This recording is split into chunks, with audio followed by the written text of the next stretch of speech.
It was a world where the game and the real world merged. There are various professions, countless ruins, and secret realms. A teacher was hyping up his students and exclaimed that they should go because the job transition ceremony is about to begin, and the students were also excited. While all of the students were excited to get out of the room, one guy at the back looked anxious as he sat on his desk. The guy was Lu Fan, and the teacher came to him, and as he asked what was wrong with him, he assured that he was the top student in the class, so there was no need to feel too much pressure. But Lu Fan seemed like he was out of it and that he was seeing something else. A system screen appeared in front of Lu Fan and congratulated him as the super treasure map system had been successfully activated, which left him speechless. The teacher looked angry as he continued to call Lu Fan and ask him if he was even listening to him, and Lu Fan was surprised when he realized what was going on. While apologizing to the teacher, Lu Fan quickly ran away and shouted that he would be going immediately. Lu Fan was relieved, as he muttered that he couldn't travel to a world like that without a system. He was making his way down the stairs when he began to wonder what the use of that system was. As he landed at the bottom of the stairs, Lu Fan decided that he would just think about it later. Lu Fan ran, and he determined that at that moment, the job transition ceremony was more important. A few moments later, the students gathered outside the school building. They gathered in front of a stage, and one of them asked if it was the job transition crystal, and exclaimed that it was the first time they had seen one, while another student remarked that they were so nervous, and the man up on stage commanded that everyone should be quiet. While Lu Fan made his way through the crowd, he passed one of the students who hoped that it would be great if he could become a hidden combat professional, powerful and admired by thousands. But the student he was with scoffed that he was talking nonsense in broad daylight because there are hardly any hidden combat professionals in the whole school. He retorted that if he ended up with a life profession, he would be praying to his ancestors. The old man up on stage announced that the job transition ceremony is about to begin and that the one with him on stage is the priest who will host that year's job transition ceremony. The students were intrigued when they heard that the priest was the professional in charge of the transfer, and while Lu Fan observed that the aura of a combat professional was indeed different, the other students marveled that the priest has such a strong aura and wished that they could awaken such an aura. Suddenly, the system notified Lu Fan that he had acquired a new skill, Eye of Appraisal, and Lu Fan was surprised when he saw it. Lu Fan looked nervous as he clicked on the icon of the priest that appeared in front of him. The system showed Lu Fan details regarding the priest, and Lu Fan confirmed that he could see the information about the priest. A guy was standing out as the other students admired that he must be able to because his attributes are so high. They observed that although job transitions are mostly random, the higher the attributes, the more likely he is to become a combat professional. They cheered for him and commented that he was so handsome. The priest started the ceremony and used his skills on the guy. The guy stood confidently with a smile on his face as the job transition crystal in front of him lit up. The job transition crystal suddenly started producing a huge ball of fire. When the other students saw it, they exclaimed that he was a mage with fireballs and that the guy, whose name was Zhang Tao, was awesome because he really became a combat professional, so they envied him so much. Zhang Tao showed off by summoning a fireball in his hand, and the other students exclaimed that he had a bright future ahead of him and that he was so amazing that they would cling to his leg. Meanwhile, Lu Fan looked astonished as he remarked that once one becomes a combatant, they can say goodbye to their ordinary lives. The old man up on stage was pissed, and as he commanded that the students should be quiet, he called on the next one. A few moments later, the other students also made their job transitions. One became a herbalist and announced that he would be inheriting the family business. A muscular guy became a tailor but complained that he didn't like it all, and a skinny guy became a miner, and he trembled as he confessed that he didn't want that. Lu Fan observed that it seems that combat professions are ultimately the minority, and the majority still ended up with life professions. Seeing the ecstatic people who awakened combat professions, Lu Fan noted that awakening as a combat professional meant an infinite future. On the other hand, the people who awakened life professions all looked disheartened, and Lu Fan opined that for most people awakening as life professionals, it was destined to be accompanied by a mediocre life. Lu Fan was startled when the guy in front of him commented that it was still considered good. The guy mentioned that Lai Ping from Class 3, whose family is already tight on money, transitioned into the most expensive enhancement profession, and it was not even as good as a life profession where at least you have a skill. Lu Fan looked nervous as he glanced over at Lai Ping, and he speculated that his family was also tight on money, so he wondered what would happen if he became an enhancement professional. Suddenly, Lu Fan was startled when he got called, and he responded that he was there. As he walked up the stage, a female student noted that he was quite handsome, so she wondered what profession he would have. Lu Fan stood in front of the job transition crystal, and he mused that, at that point, being nervous was useless. The priest began the ceremony and used his skills on Lu Fan. Lu Fan looked at the job transition crystal expectantly as it began to glow. Suddenly, a dragon's eye appeared while the ground shook, and the students asked what was happening and if it was an earthquake. A bright light suddenly shone down on Lu Fan from the sky. The other students looked up at Lu Fan with awe as a dragon appeared behind him. One of the students exclaimed that Lu Fan's job transition actually summoned a giant dragon.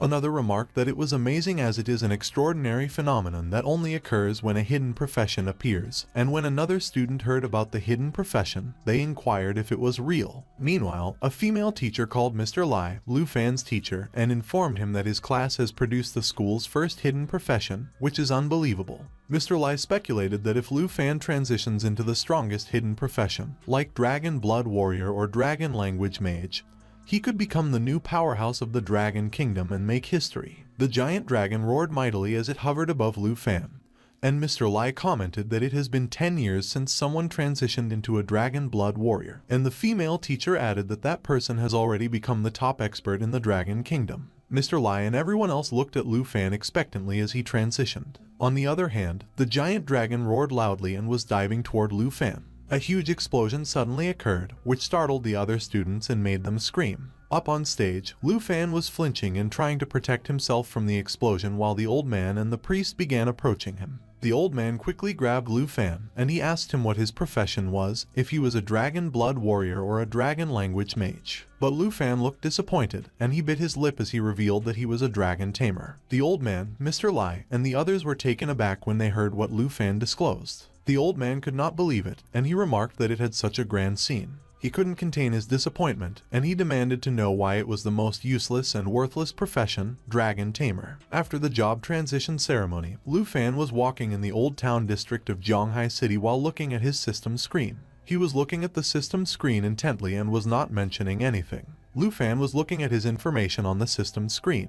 He recalled what happened at the job transition ceremony, and as one of the students remarked that he was destined to be mediocre because humans could not possibly tame such powerful creatures as dragons. Another student agreed and noted that even though it is a hidden class, it is actually the weakest in terms of practical strength. When one of the students heard that it was the weakest, he asked the guy beside him to confirm if the Dragon Tamer wasn't considered one of the 3 major hidden occupations along with Dragon Blood Warrior and Dragon Language Mage, and the guy responded that it is, but they can't even find dragons, let alone tame them, so it is better to become a summoner. As the old man recovered from shock, he comforted Lu Fan and mentioned that it was okay because at least it was a hidden occupation with unlimited potential because maybe he could tame some lesser dragons and become powerful. When Lu Fan heard that, he asked how it was possible, and he asserted that he knew that a dragon tamer without a dragon can't possibly have unlimited potential, and lesser dragons are just ferocious beasts that cannot be compared to real dragons. Lu Fan remarked that in 800 years of dragon country history, dragons have appeared, but a dragon tamer who has tamed dragons has never existed.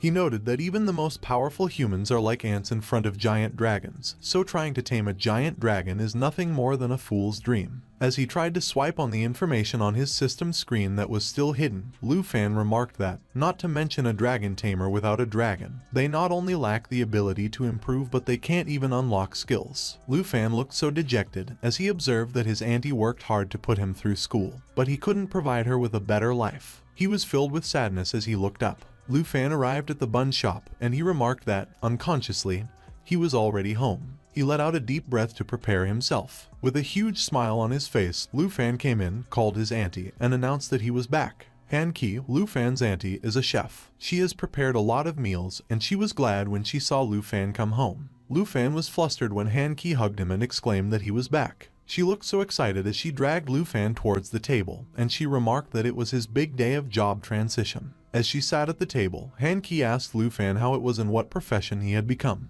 Lu Fan immediately looked dejected when he tried to answer Han Ki's question, and Han Ki noticed that. Han Ki immediately mentioned that it was okay if Lu Fan didn't become a combat professional because she would worry if he were out fighting every day, but she was cut off. Lu Fan cut her off and responded, no. He hesitated as he stated that he had become a dragon tamer. Lu Fan looked away and noted that it is a profession where he can't do anything without a dragon. But instead of being surprised, Han Ki just smiled brightly. Lu Fan was surprised when Han Qi hugged him from behind and remarked that being a dragon tamer is fine too because it means that he is really strong. Han Qi asserted that if Lu Fan can get into college in the future, she will continue to support him, and if he doesn't want to, he can also run the bun shop with her. Lu Fan smiled as he was moved by what Han Qi remarked. Han Qi cheerfully observed that Lu Fan shouldn't think about it and they should just eat, and when Lu Fan noticed the food, he got troubled and mentioned that there was too much, so he couldn't finish all of that. A few moments later, Lu Fan slumped face first on his bed. Recalling Han Qi's hands, Lu Fan mentioned that she is only 26 years old, and after so many years of effort in her life occupation, she still can't change her ordinary life. So he wanted to live a better life with her, but he wondered if it meant that it was already out of reach just because he became a dragon tamer. Lu Fan slammed his fist on his bed as he exclaimed that he was not reconciled because, clearly, as long as he has a dragon, being a dragon tamer is a true hidden profession. As he wondered where he could find a dragon, he was puzzled when he noticed something. The system congratulated him on the first day and notified him that the treasure map had been sent. Lu Fan could not believe that he was given a god-tier treasure map just on the first day, but he remembered that it was called the Super Treasure Map system when it was first activated. As he opened the chest given to him, Lu Fan remarked that he had only tried its identification function and hadn't yet explored its core treasure map feature that day. The system notified Lu Fan that treasure map levels include beginner, intermediate, advanced, and god tier, which makes 4 in total. It explained that 3 identical low-level treasure maps could be combined into one high-level treasure map through the system. The system informed Lu Fan that he will receive 1 treasure map every day, and as long as he goes there, he can find treasures related to his corresponding profession at a randomly assigned level and location. Clicking on the chest, Lu Fan noted that if he gave up at that moment, he would spend his whole life at the bottom of society, not to mention how to repay Han Qi, so he had to go. The map showed the mountain and stone plain, which has an area level of 10, and when Lu Fan saw it, he observed that it was not too far from Zhonghai City. Lu Fan stated that as long as he caught the last suburban bus at night, he could get there by dawn.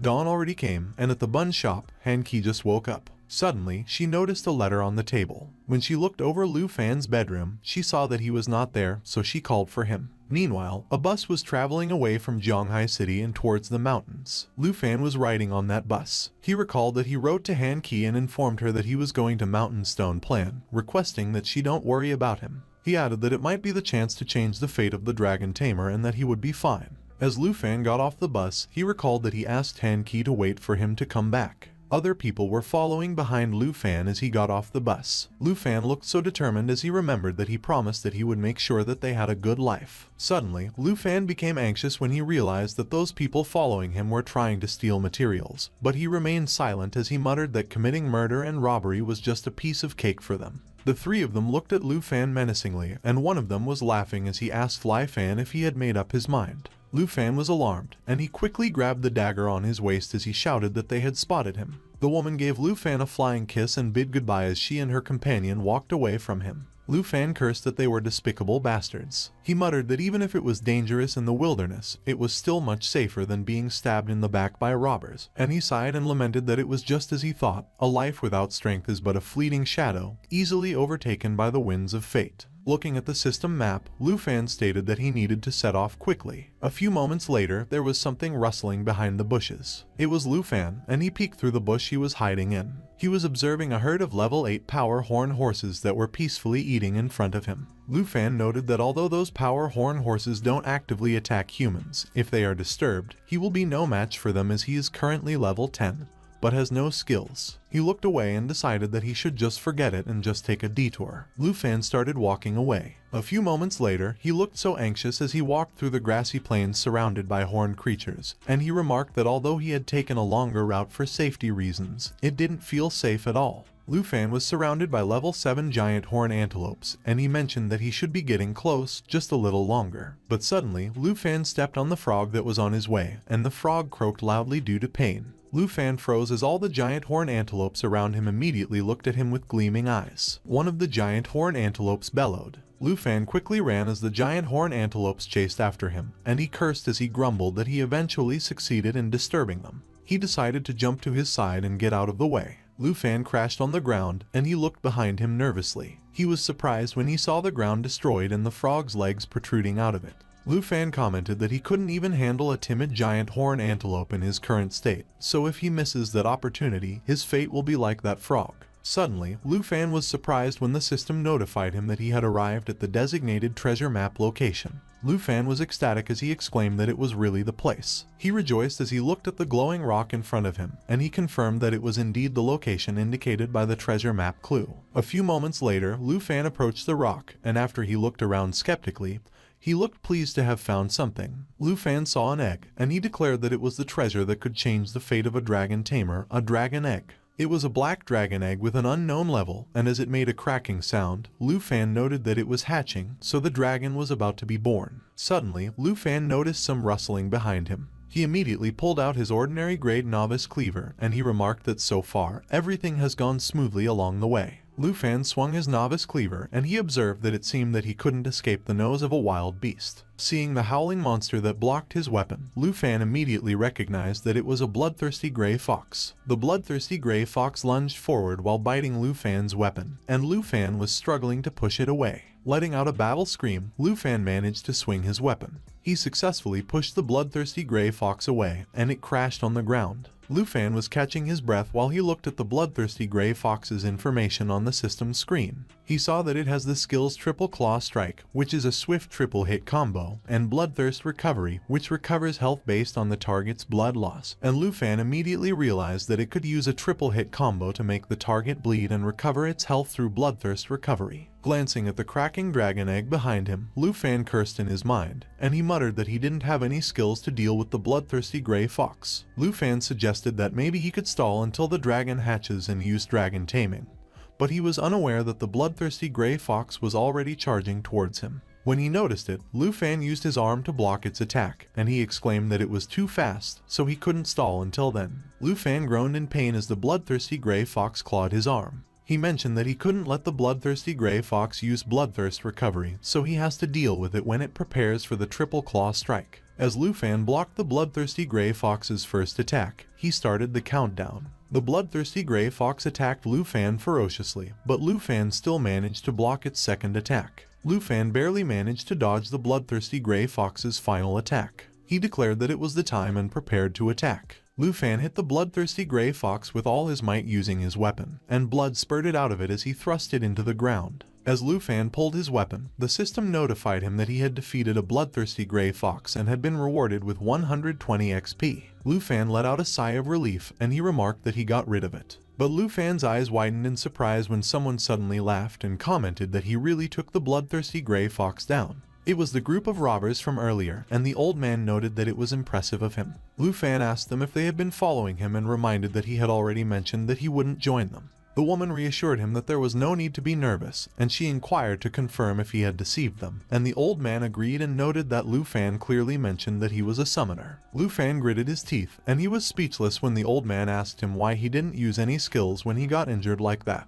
He kicked the bloodthirsty gray fox's carcass towards the robbers and stated that if they wanted the fox fur, they could take it, so they should stop bothering him. As the bloodthirsty gray fox landed in front of him, the old man got puzzled. He laughed sinisterly and observed that Lu Fan is pretty interesting. Grabbing the bloodthirsty gray fox by its tail, the old man remarked that that piece of fox fur is only worth 80 dragon coins, and he asked Lu Fan how long they must persuade him to get their share. The old man looked sinister as he observed that it was not what they wanted. Lu Fan was agitated when he realized where the old man was looking. He cursed that they were bastards and that they saw him looking for the dragon egg. The old man suddenly commanded to attack, and Lu Fan was caught off guard as both the muscular guy and the woman went to charge at him. The woman pointed her blade at Lu Fan, and while calling him handsome, she lamented that it was such a pity, but they had to bid farewell while the muscular guy grabbed the egg, and the old man was so amazed and admired that it was a beautiful egg. Lu Fan exclaimed that it was his only chance to turn the tables. He swore that he couldn't let the robbers take away the dragon egg when suddenly, the egg cracked entirely. As the egg shattered in the man's hand, something came out of it, and it was moving extremely fast. The robbers were taken aback, and as they looked up, they saw a silhouette and wondered what kind of monster it was. On the other hand, Lu Fan's eyes went wide, and he immediately recognized what it was. The black dragon quickly dove and charged towards the robbers. The old man threw a potion bottle at it and demanded that it should get away. The bottle was heading straight towards the black dragon, and it was alarmed.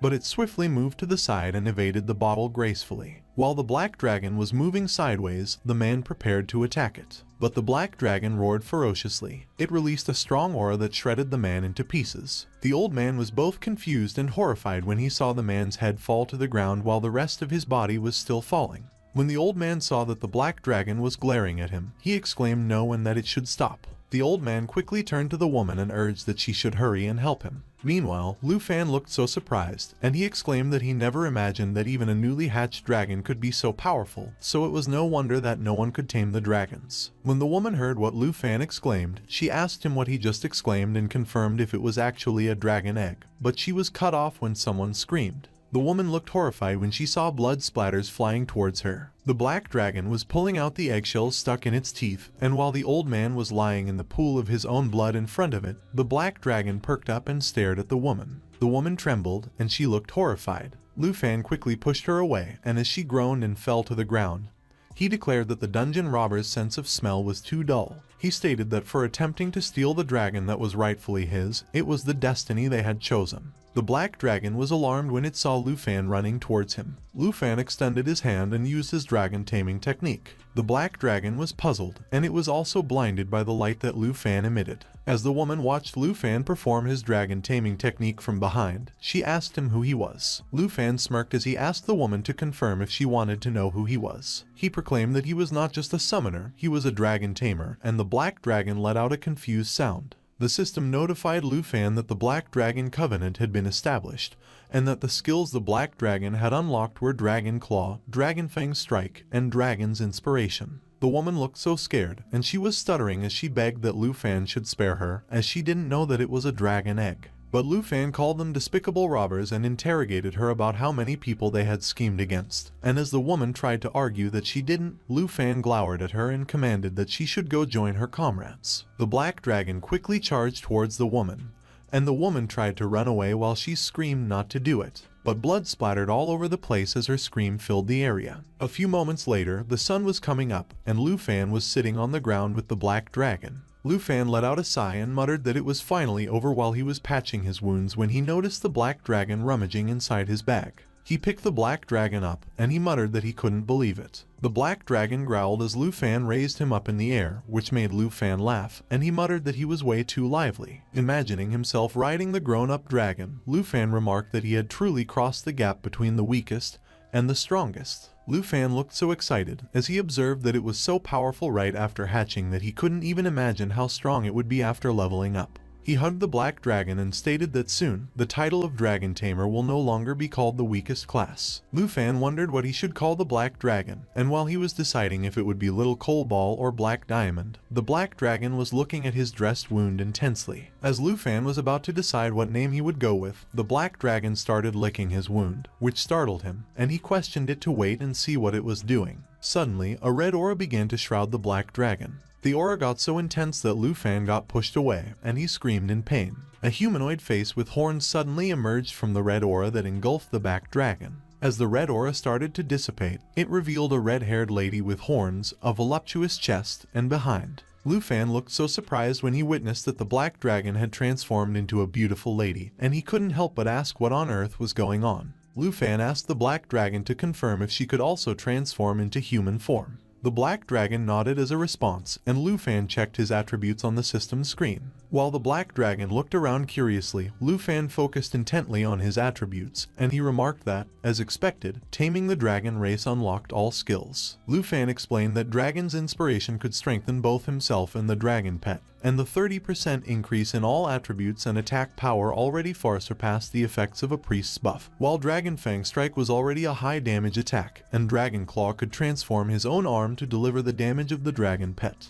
Clicking on the black dragon's profile, Lu Fan commented that even without considering the black dragon hatching, just with attributes 5 or 6 times higher than an ordinary person, even if he only used his own abilities, he could still crush combat professions of the same level. When the system displayed the black dragon's skills and attributes, Lu Fan was astonished to see that her attribute points were all 3-digit numbers. Lu Fan noted that even as a level 1 dragon hatchling, With skills like those and nearly 400 points in each attribute, humans simply cannot compare because even a human expert 20 levels higher would have no chance against her. And with her blood connection that directly doubled all his attributes, it was no wonder that he felt noticeably stronger after successfully taming her. He thought about the 3 strongest hidden job classes and observed that no matter how strong a hidden job class is, it has no chance against dragons. Lu Fan looked proud as he declared that, without a doubt, Dragon Tamer is the strongest hidden job class. On the other hand, the black dragon gleefully chewed on the eggshell she came from, and Lu Fan mentioned that even though she could transform into human form, she still retained her dragon nature, but he asked what he should name her. Lu Fan suggested that since she was a little black dragon born in the night before dawn,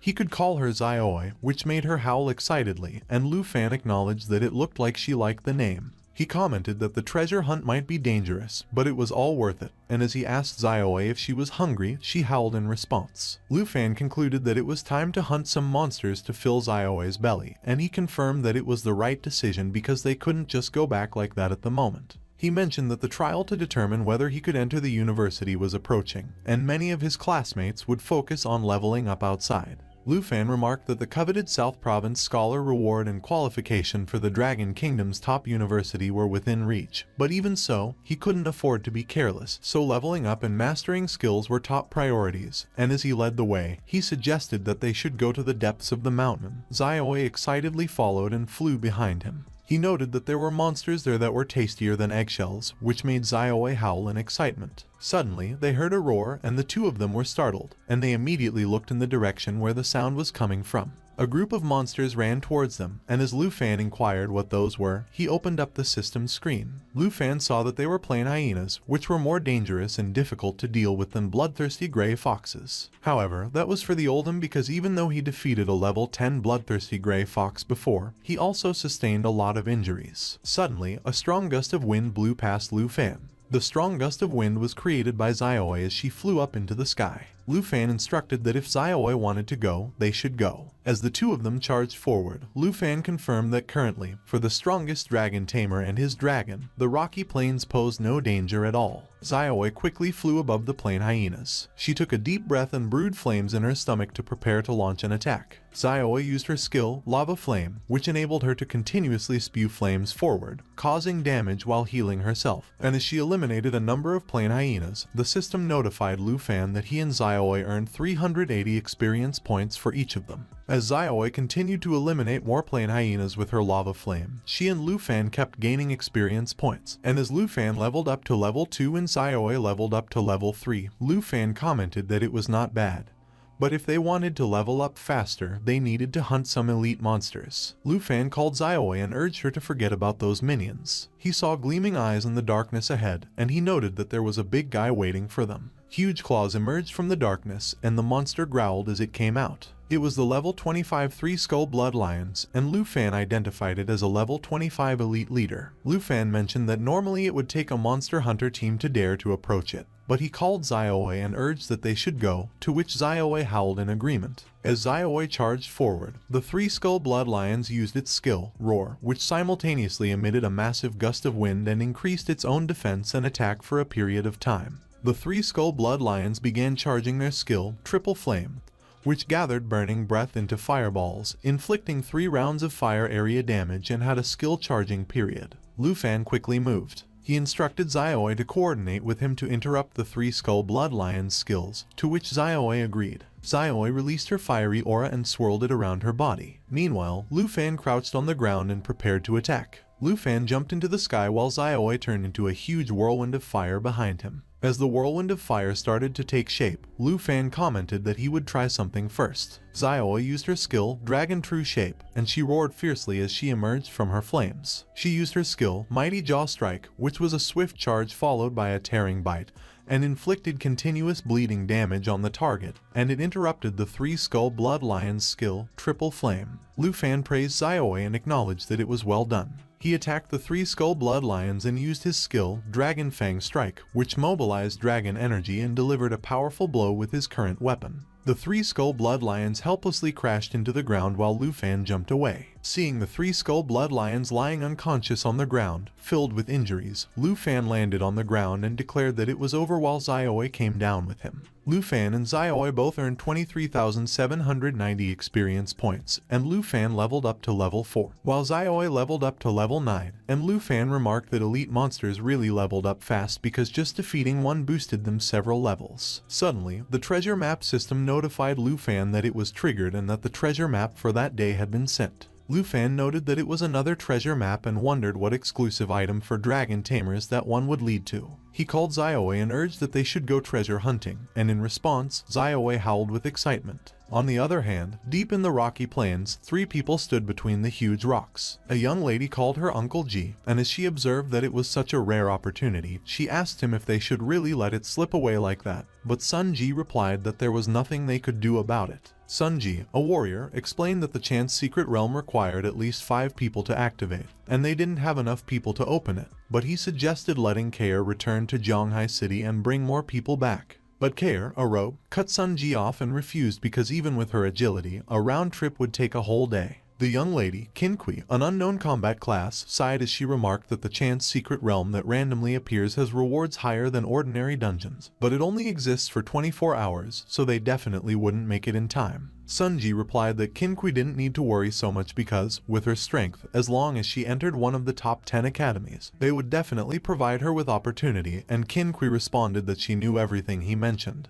But it was such a pity. Suddenly, Sun Ji noticed something, and both he and Kair quickly moved to protect Qinqui and asked who it was that they sensed. Lu Fan casually emerged behind the rock and he explained that there was no need to be nervous because he was just passing by. Sun Ji remarked that looking at Sun Ji's dirty look, it wasn't where a material hunter should be. But suddenly, Qinqui gestured for him to stand down. Qinqui greeted Lu Fan and introduced herself, then explained that they were from the Qin family in Zhonghai City, and while she gave Lu Fan her name, she added that though it was a bit abrupt, she would like to ask him if he could temporarily team up with them.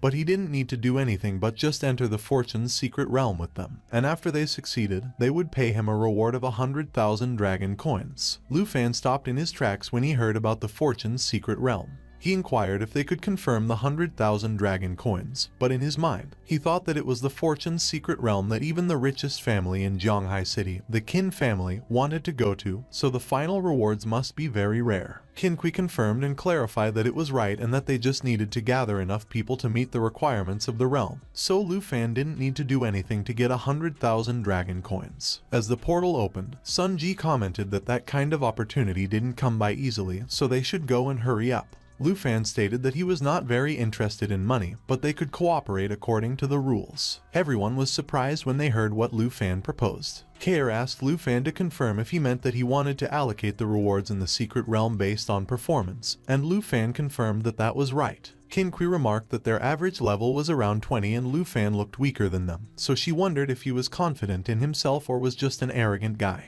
She extended her hand to Lu Fan and suggested that since he wanted to cooperate, they should team up in a cooperative manner, and to show sincerity, the promised 100,000 dragon coins still count. Lu Fan shook Qinqui's hand and agreed that it was settled then. Qinqui called everyone's attention and announced that they should get moving and get ready to depart. Meanwhile, Xiao Ye was sleeping on Lu Fan's system, and he muttered that revealing her identity in front of strangers in the wilderness would only bring trouble, so he would have to trouble Xiao Ye to wait until he got the secret rewards before summoning her out. A few moments later, after they entered the secret realm, Sun Ji observed that Lu Fan was empty-handed without any equipment. Lu Fan scoffed in his mind when he heard what Sun Ji observed, and he began to release his fiery aura in the palm of his hand. He summoned the Ink Dragon Deer Antler Sword, an epic quality sword, in his hand, and he explained that he just defeated the 3 Skull Blood Lions and triggered an advanced treasure map, so he finally got the chance to replace his newbie cleaver. Sun Ji was surprised when he saw Lu Fan's weapon and noted that it looked extraordinary. He explained that he thought Lu Fan was a material hunter before by considering his age, and as he asked if Lu Fan was just a newly transferred student,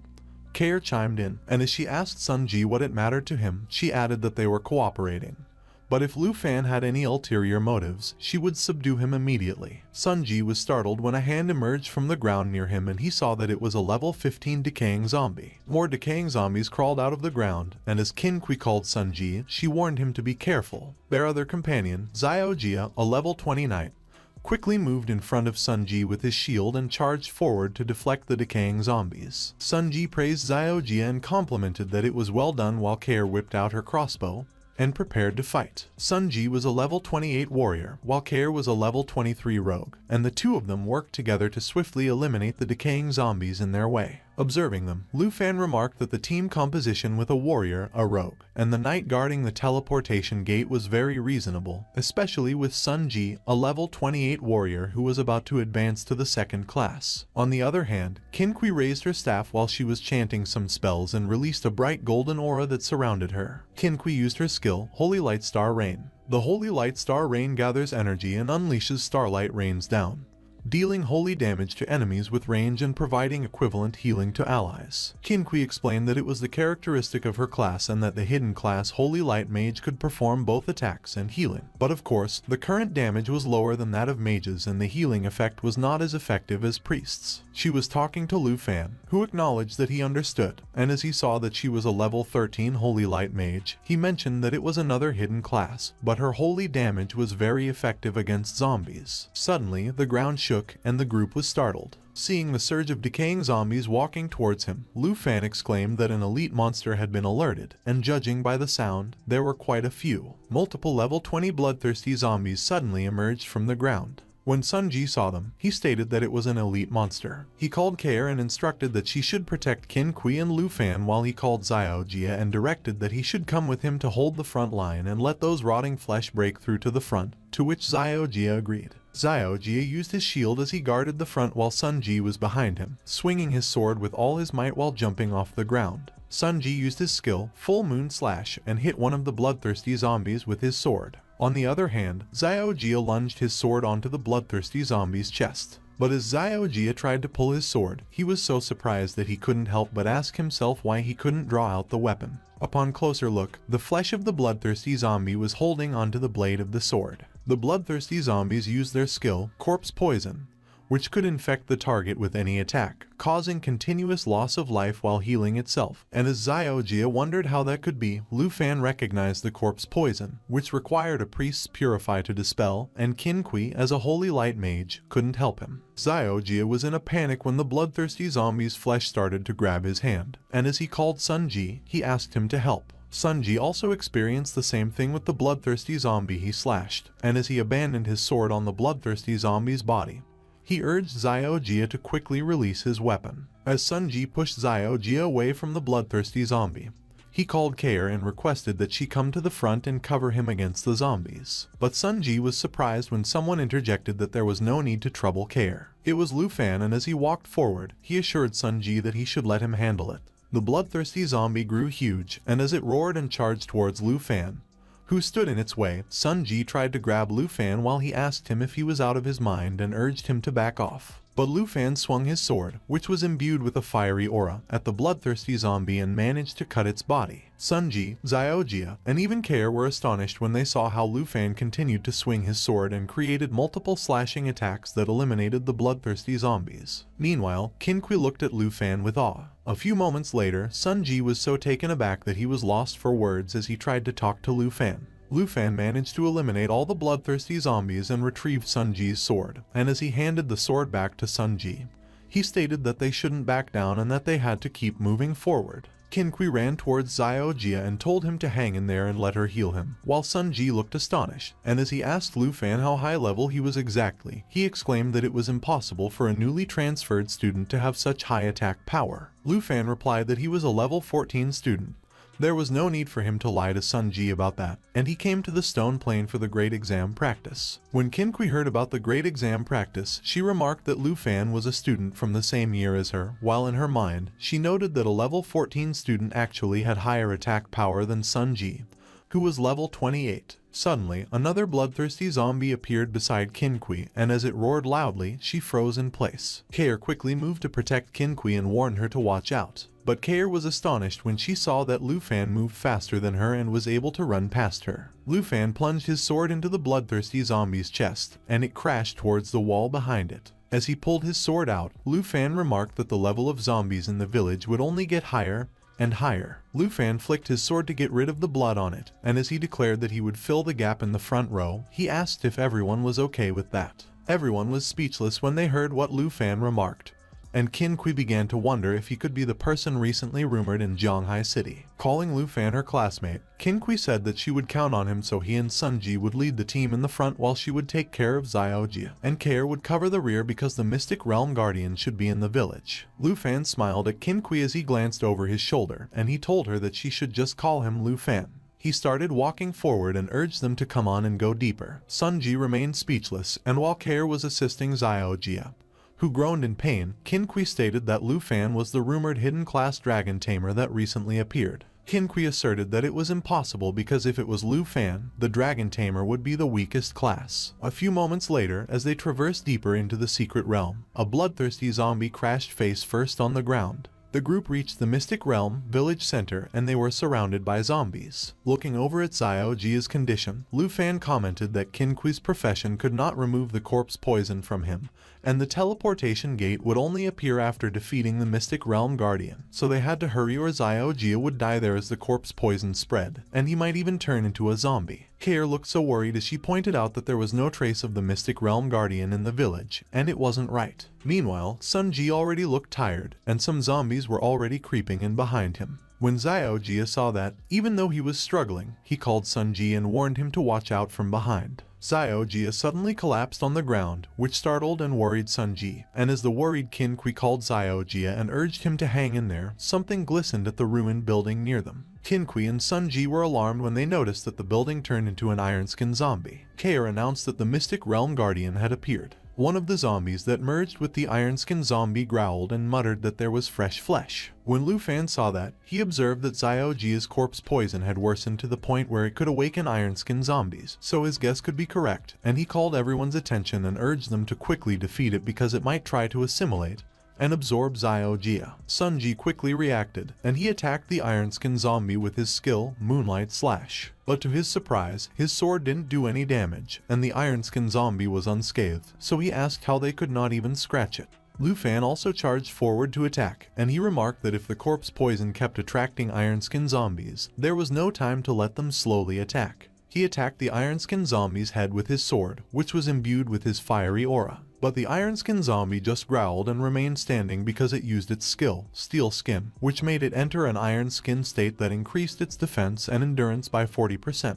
Lu Fan noted that they needed 2 more hits, but if they had to be faster, he should use the Dragon Blood Armorization, which partly dragonized him and increased his dragonization power. The iron-skinned zombie growled, and as it muttered that there was fresh flesh, it charged towards Xiao Jia while it began charging its skill, Assimilation Absorption, which absorbs the target and merges with itself to increase its own maximum HP. Lu Fan quickly charged towards the iron-skinned zombie, and as he released his aura around his fist, he called Qin Kui and requested that she use her holy spells with him, and he also called Sun Ji and instructed him to protect Xiao Jia with care. He used his skill, Dragon Blood Armorization, a special effect of the Ink Dragon Deer Antler Sword, partly dragonizing him and increasing his dragonization power, and his arms turned into a huge dragon claw. On the other hand, Qin Kui agreed with Lu Fan and quickly began using her holy spells. Lu Fan gritted his teeth as he charged forward and swung his claw. He got the Dragon Claw Dragon Blood Armorization bonus, which transformed his arm into a dragon claw with the power that depended on the Black Dragon, and he used it to attack the iron-skinned zombie while Qin Kui used her skill, Holy Light Star Rain. The iron-skinned zombie roared and called for flesh as it began to crumble, and Kair was surprised that it started to disintegrate. Meanwhile, Sun Ji was speechless when Lu Fan mentioned that it looked like the iron-skinned zombie relied on continuous fusion absorption to become enormous, so its main body must be wrapped up in it. Sun Ji remarked that being in the Qin family for so many years, he had seen all kinds of experts, so Lu Fan was definitely a hidden professional.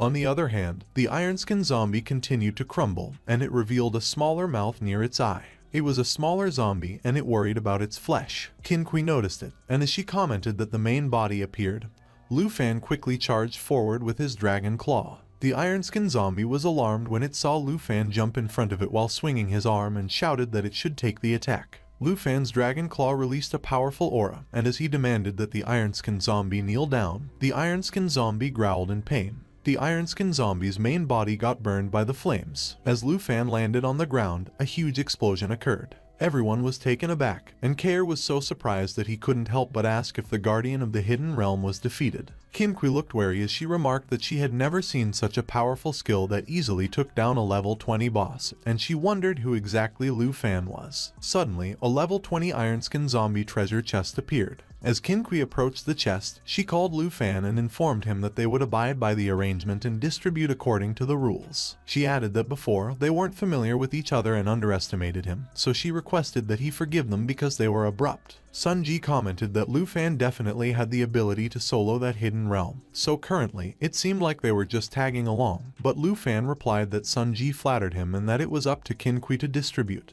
When Kinqui opened the chest, Lu Fan was startled. He furrowed his brows as he stared at the contents of the chest. The chest contained the strength potion, which increased strength by a certain amount upon use, the antidote potion, which removed the corpse poison upon use, and the morning bracers, and as Kair inquired if that was all the rewards from that fortuitous realm, Sun Ji remarked that it seemed a bit shabby. While Kinqui handed the antidote potion to Sun Ji and instructed him to quickly give it to Xiao Ye to drink, Lu Fan commented that there was no way that a level 20 fortuitous realm would only have rewards of that quality. Kinqui handed the morning bracers to Lu Fan and stated that it was what he deserved, along with those strength and antidote potions, so he should take them all. And while Lu Fan acknowledged that the people of the Qin family really did follow the rules, Sun Ji was busy making Xiao Jia drink the antidote potion and asking him if he felt any better. Lu Fan was preoccupied with equipping and storing the items he got when Kinqui suddenly mentioned that it was strange that they defeated the boss, but she couldn't see the portal. As Kair suggested that they look around, Lu Fan looked concerned.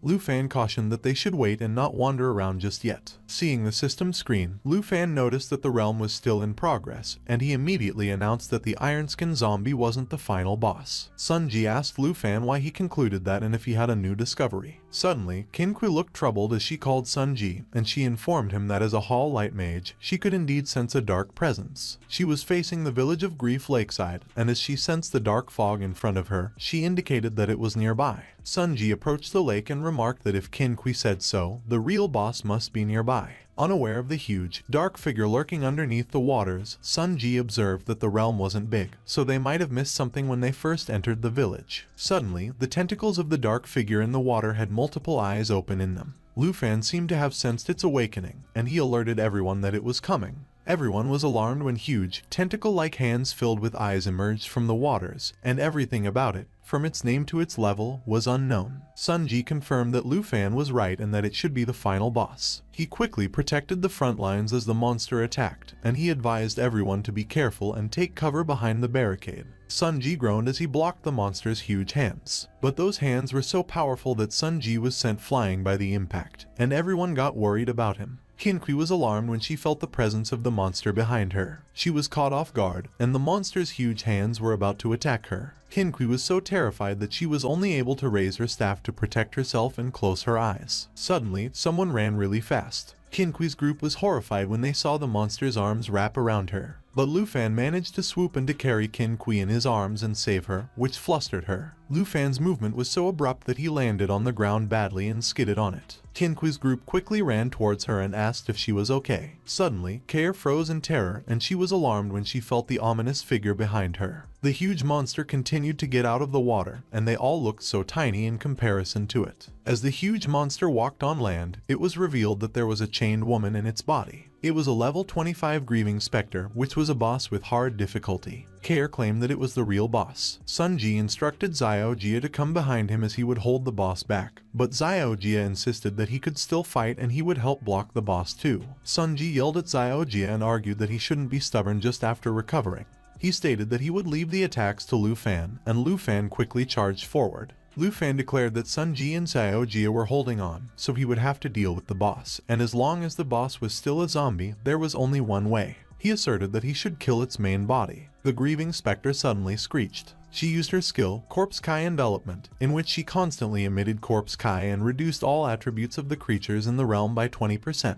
Everyone got their attributes reduced by 20%, and Xiao Jia groaned in pain. Meanwhile, Lu Fan continued moving forward, and he dodged the attack of one of the grieving specter's hands. Lu Fan landed on the chains that restrained the main body. He ran forward and used the chains as a path towards the main body. The grieving specter was astonished when she saw what Lu Fan did. Qin suddenly called Lu Fan and warned that he should watch out for the iron chains. The grieving specter used her skill, Chain Lash, which whipped the target with the heavy chains from the lake that caused massive damage, and Lu Fan was alarmed when he fell off the chains. The grieving specter yelled as she lashed the chains in her arms. The others were startled when they saw that the chains were coming at them. Sun Ji immediately urged Qin to be careful, while Xiao Ye used his skill, Charge, and Care attacked with her bow. Another hand of the grieving specter was about to attack Lu Fan while he lost his balance and fell off the chains, and Care's arrow was right behind him. Lu Fan was surprised when he saw Care's arrow hit the grieving specter's hand. He was agitated, and he quickly looked behind him. Lu Fan warned that if the others kept resisting like that, they would die. He grabbed the chains and crouched as he got back on them. Lu Fan was thrown forward by the chains, and he ordered everyone to get back.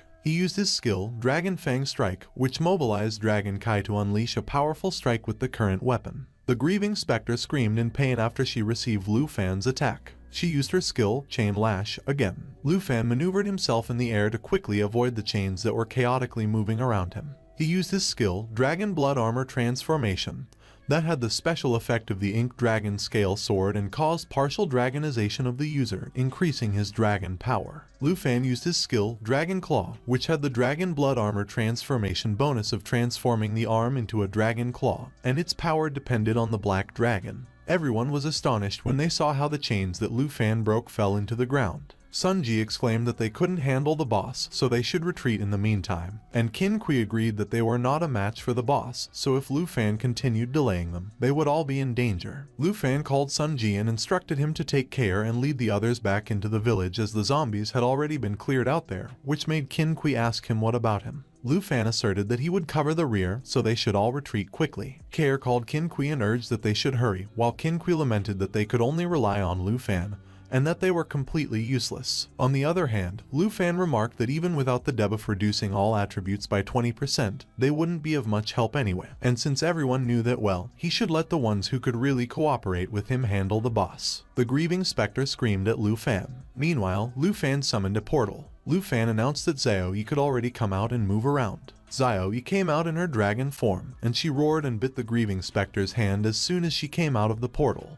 On the other hand, the others stopped and looked back, and as Xiao Ye asked what was happening, Care asked to confirm if it was a dragon. They all saw Xiao Ye, who was fighting with the grieving specter, and Care asked if the kid Lu Fan summoned a giant dragon. Xiao Ye used her skill, Giant Jaws Assault, a high-speed rush followed by a tearing bite, causing continuous bleeding damage to the target. The grieving specter screamed in pain after she experienced Xiao Ye's attack. Xiao Ye charged forward with her claws and broke the chains as she mauled the grieving specter. The grieving specter couldn't do anything but scream in pain as she fell back into the water. The water in the lake made a huge splash when the grieving specter fell onto it. Bubbles began to appear at the surface of the lake. Care asked if Lu Fan defeated the grieving specter, and while Sun Ji exclaimed that it was terrifying because the boss was dismembered in just a few blows, Xiao Ye admitted that he actually witnessed a giant dragon. On the other hand, Qin wondered if the person rumored in Zhonghai City recently was really Lu Fan. Qin wondered if he was the dragon tamer Lu Fan. 300 years ago, the grieving specter was born and raised in the village, under the protection of the church, away from the dangers of intrusion. It wasn't until a plague destroyed everything, and bodies piled up by the lake, with more people dying before they could be buried.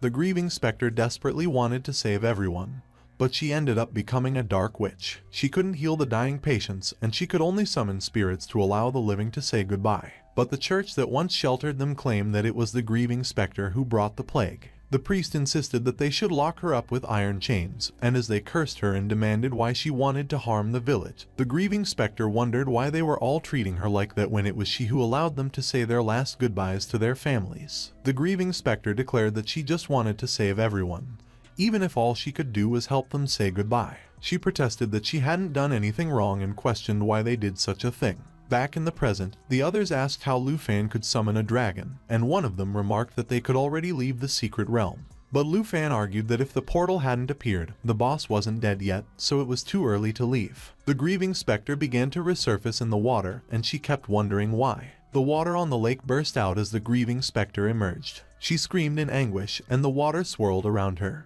Everyone was on guard as the grieving specter kept demanding why. The grieving specter cursed and accused them. She transformed into the Phase 2 boss, the level 25 Morning Grudge with a hard nightmare level difficulty. Care warned that the boss was transitioning to the next phase. The morning grudge absorbed the water around her. She hurled the water at the hunters and threatened that no one should even think about escaping. Xiao Ye used her immunity effects, restraint along with her skill, Black Dragon Bloodline, where all damage received was reduced by 50%. She had immunity to all debuff effects, and her self-recovery ability increased by 500% to block the morning grudge's attack. On the other hand, Care dodged the water ball that was thrown at her. But to her surprise, the water moved towards her and trapped her, which made Qinqi call her name. Care clicked her tongue and exclaimed that she couldn't destroy it at all, and the system notified them that the skill was Body of Resentment, which was immune to all physical damage. She lamented that it was over and apologized to Qinqi, but Qinqi refused and said that she should be the one to apologize. Qinqi admitted that it was because she insisted on coming to that secret realm that everyone was trapped there, and Lu Fan asked her if they were all just going to give up at that point.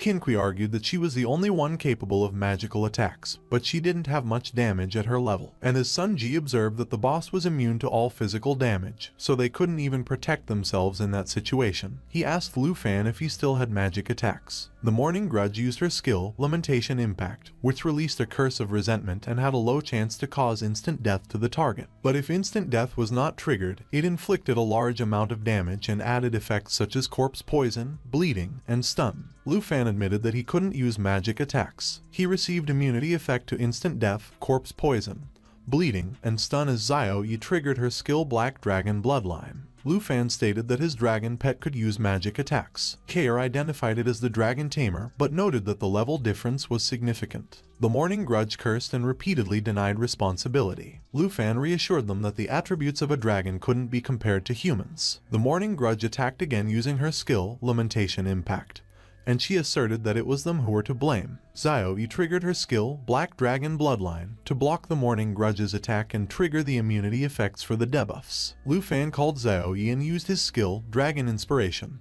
which inspired oneself and the dragon pet and increased all attributes and attack power by a certain percentage. He used Xiao Ye's skill, Lava Blaze, where she continuously spewed flames forward, causing damage while healing herself. The morning grudge screamed in pain and shouted no as she got burned by Xiao Ye's fierce flames. Qinqi was speechless. Xiao Ye announced that it was over and the boss was completely crushed. Care screamed and complained that it was hot, and Sun Ji declared that it was simply a calamity. The morning grudge screamed and shouted no while she continued to get scorched by Xiao Ye's flames. She exploded and triggered her skill, Will of Resentment, which was a burst of resentment that awakened all corpses in the secret realm.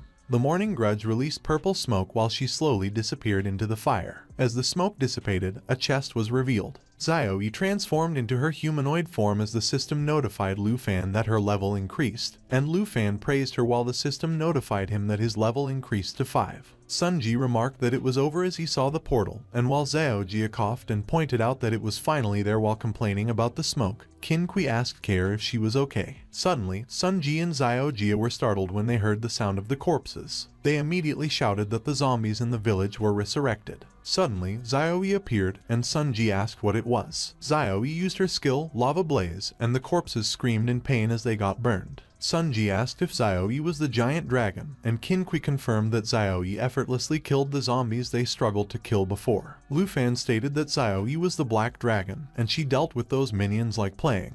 He called Qinqi and pointed out that the boss was taken care of, so there was no need to be so tense because after distributing the rewards, they could prepare to leave. Lu Fan added that following the rules, he would choose first, and as he asked if there were any objections, Qinqi immediately responded no and that there was no reason for them to object. Lu Fan opened the chest, and a bright light emerged from it. Inside lay the Holy Light Staff, which contained the Holy Light Seal that allowed the user to bind targets with beams of light, and the duration of binding depended on the user's spirit attribute. There was also the Twilight, which possessed the light flow that enabled the user to create a protective barrier using beams of light. There was also the Ring of Morning, which carried the morning aura that could designate any target to bear the aura that inflicted resentment points with any attack, and the Class Change Scroll, which guided non-hidden occupations to have a low probability of changing to the current occupation's superior hidden occupation. Lu Fan took the Class Change Scroll and declared that he would choose that one. Qinqi responded that Lu Fan didn't need to go out of his way for them because, after all, according to the rules, those items belonged to him. But Lu Fan clarified that he wasn't pretending to be a gentleman, as the equipment with attributes like spirit suited her better, but he really needed the Class Change Scroll. Qin remarked that if it weren't for Lu Fan, they might all have died there. She offered Lu Fan the Ring of Mourning and requested that he should at least accept it.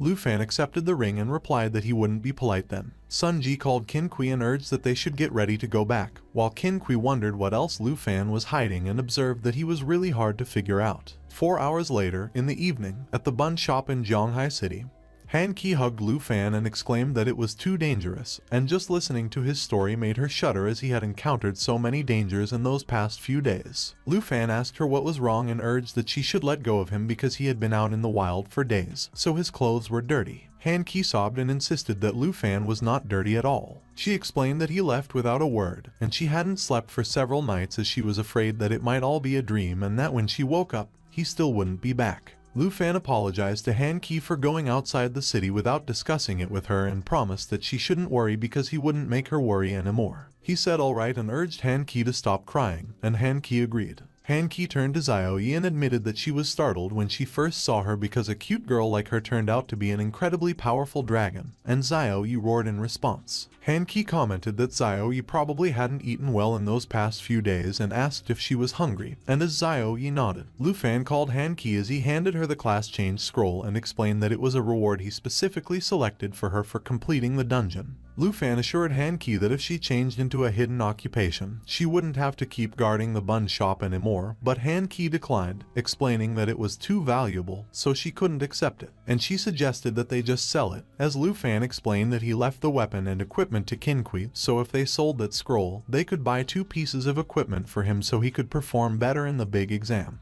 He explained that he didn't lack money or equipment, and Han Qi was surprised when she saw Lu Fan's account balance on the Dragon Garden Zhonghai Silver Bank. Lu Fan explained that he sold a lot of materials collected on that trip, and Qin also promised a reward of 100,000, so Han Qi should trust him that they wouldn't have to worry about money anymore in the future, and Han Qi was moved. He urged Han Qi to take the scroll, and it was best to use it immediately, and Han Qi agreed, saying that she would use it immediately. Han Qi opened the scroll, and it emitted a bright light. The scroll disappeared, and Han Qi went through the class change into the system. Lu Fan asked Han Qi if it worked. Han Qi confirmed that it worked as she had become the superior hidden occupation enchantment chef of the chef, and Lu Fan asked what was special about the new occupation. She explained that she now had an enchantment cooking skill, which allowed her to make foods with various buffs, and as Lu Fan observed that with her cooking skills, the additional attributes must be high, she laughed and remarked that Lu Fan was good at talking. But Lu Fan remembered something and asked where Xiao Ye went as she was there earlier. Meanwhile, Xiao Ye was fast asleep in the kitchen as she slept in the middle of binging the buns. On the other hand, in the study of the Qin family villa, Qin Shanhai asked Qin if the person named Lu Fan was a dragon tamer, who summoned a powerful black dragon and saved everyone. Qin confirmed and admitted that it was because of her stubbornness that everyone almost lost their lives. She added that Lu Fan was too strong because both of them had hidden occupations, but the difference between them was like that between a firefly and the moon. Qin Shanhai asked Qin if she told anyone about the dragon. Qin confirmed that she hadn't because she made a promise with Lu Fan when she returned that she wouldn't mention the dragon's matter outside the Qin family. Qin Shanhai commended Qin remarking that if that matter leaked out, he could only wonder how many of those who coveted the power of the dragon would remain calm. Qin called Qin Shanhai and remarked that Lu Fan saved everyone's lives. She asked if he had any thoughts about Lu Fan's dragon. Qin Shanhai laughed and asked Qin if she thought he was that kind of person. He asked her what about her, how she planned to thank Lu Fan for saving her life, and Qin explained that when she invited Lu Fan to join the team, she promised him a reward of 100,000. Qin Shanhai instructed Qin to bring a purple tongue card the next day and personally go to thank Lu Fan, and Qin agreed. But Qin remarked that Qin Shanhai was curious about Lu Fan and asked if he was not going with her. Qin Shanhai explained that if he could, he would definitely want to meet the dragon tamer, but he made arrangements that morning. He added that the princess of Tazi Kingdom was coming to study in their Zhonghai city, and there was frequent business traffic, so it was hard to avoid receiving her, but coming just before the big exam, he was afraid that it was not for studying. The next morning, Princess Jinju arrived in Zhonghai city with Qi Hongtai. The two of them stood in front of the bun shop. When they knocked, Han Qi responded. Han Qi asked if they wanted to buy some buns and apologized. Princess Jinju asked Qi Hongtai if that was really the place and if she was at the dump. and as Kui Hongtai confirmed that he did. According to the investigation, it was indeed there. Han Ki asked them who they were. Kui Hongtai and Princess Jinju ignored Han Ki, and Han Ki screamed in pain as Kui Hongtai forcefully pushed the door open, throwing her in the process. Princess Jinju rudely called Han Ki, and as she explained that she was there to find someone, she asked if Han Ki knew someone named Lu Fan. Suddenly, Lu Fan came down the stairs and inquired if someone was looking for him. Lu Fan was surprised when he saw the state Han Ki was in, while Princess Jinju observed that the place was full of disgusting smells. Lu Fan asked Han Ki if everything was okay and what was going on, and as Han Ki assured that everything was fine, Princess Jinju asked if he was Lu Fan and clarified that she had come to see him specially. Lu Fan asked to confirm if a princess was looking for him and who they were. Kui Hongtai explained that Princess Jinju was from Taisi Kingdom, and he was her attendant, and Princess Jinju added that she had come to offer Lu Fan a breakthrough opportunity. Lu Fan asked about the breakthrough, and Princess Jinju laughed as she confirmed it and remarked that being a dragon tamer must be tough. He was astonished when he saw that Princess Jinju presented a dragon egg to him. Princess Jinju explained that as long as Lu Fan agreed to her terms, it was his. She asked Lu Fan what he thought, if he was surprised, and if he wanted it, and she added that the conditions were simple. She wanted him to be her slave, and he would do everything she said, and he must never disobey her. Princess Jinju declared that it was the reward that she obtained in the armored dragon's lair, and it was the only dragon egg in the world, while Lu Fan asked her if he was to be a slave. She inquired if Lu Fan couldn't speak and remarked that it was understandable for someone who has never seen such a powerful dragon to be scared. Lu Fan saw the attributes of the armored dragon egg, and he commented that it was a land dragon, which was even lower in rank than a wyvern. He noted that the armored dragon's endurance was the only thing worth considering, yet Princess Jinju called that thing a dragon, and he observed that the attributes were quite good, which rendered Princess Jinju speechless. While Princess Jinju wondered if Lu Fan really knew what he was seeing and if he didn't understand what a dragon egg meant to a dragon tamer. Han Ki asked how Princess Jinju could be like that, and Lu Fan replied that Han Ki shouldn't worry because he will handle them. Princess Jinju questioned Lu Fan if she was right that a dragon tamer without a dragon was worthless and stated that as long as Lu Fan became her servant, he could become the strongest profession in history, one that has never been recorded in history, and she inquired if just thinking about it doesn't make him excited. Lu Fan agreed that it was quite exciting, but he refused, and Princess Jinju was stunned. Princess Jinju asked Lu Fan if he knew what he was declining and that he was refusing to become her servant, to become a dragon tamer who will make history. Lu Fan responded that if Princess Jinju came to him for that matter, he would request that she leave because he was not interested in the dragon egg and being a servant was a joke. Kui Hongtai chimed in and remarked that Princess Jinju personally gave Lu Fan a chance to rise to prominence, and he was an ignorant fool for daring to speak disrespectfully. But Lu Fan scoffed when he heard the words chance and respect, and as he replied that Kui Hongtai shouldn't be ridiculous because he won't be anyone's servant, Kui Hongtai was pissed. Princess Jinju ordered Kui Hongtai to teach Lu Fan a lesson, and Kui Hongtai immediately complied. Han Ki requested that they wait a moment, that they shouldn't be angry, and if they could just drop the matter because Lu Fan really doesn't want it. But Kui Hongtai punched Han Ki, and as he remarked that Han Ki should stand aside because Princess Jinju had ordered, Lu Fan called Han Ki. Lu Fan inquired where Han Ki was injured, and he offered to help her, but Han Ki repeatedly reassured him that she was fine. Kui Hongtai declared that even mere commoners dare to defy the noble princess of Taizhai. He stated that they should do it the hard way, and while Lu Fan advised Han Ki not to rush to get up, Han Ki saw the incoming attack, and she tried to warn Lu Fan. Kui Hongtai was surprised when a fiery aura swirled around him and his face suddenly bled. Lu Fan pointed a dagger at Kui Hongtai and accused him of hurting his family. He vowed that he would kill Kui Hongtai. Han Ki pleaded with Lu Fan not to be impulsive, and while Kui Hongtai froze due to shock, Princess Jinju demanded to know what he was doing and reminded him that she wanted him to teach Lu Fan a lesson, but he replied that there was something wrong with Lu Fan. Lu Fan called Princess Jinju's attention. He declared that he didn't care which country's Princess Jinju was, so she should shut her noisy mouth, take her trash, and leave, and Princess Jinju groaned in pain as she got slapped on the face. Kui Hongtai questioned how a lowly person dared to lay hands on a princess. Lu Fan blocked Kui Hongtai's blade. He effortlessly parried Kui Hongtai's attack and made him let go of his blade.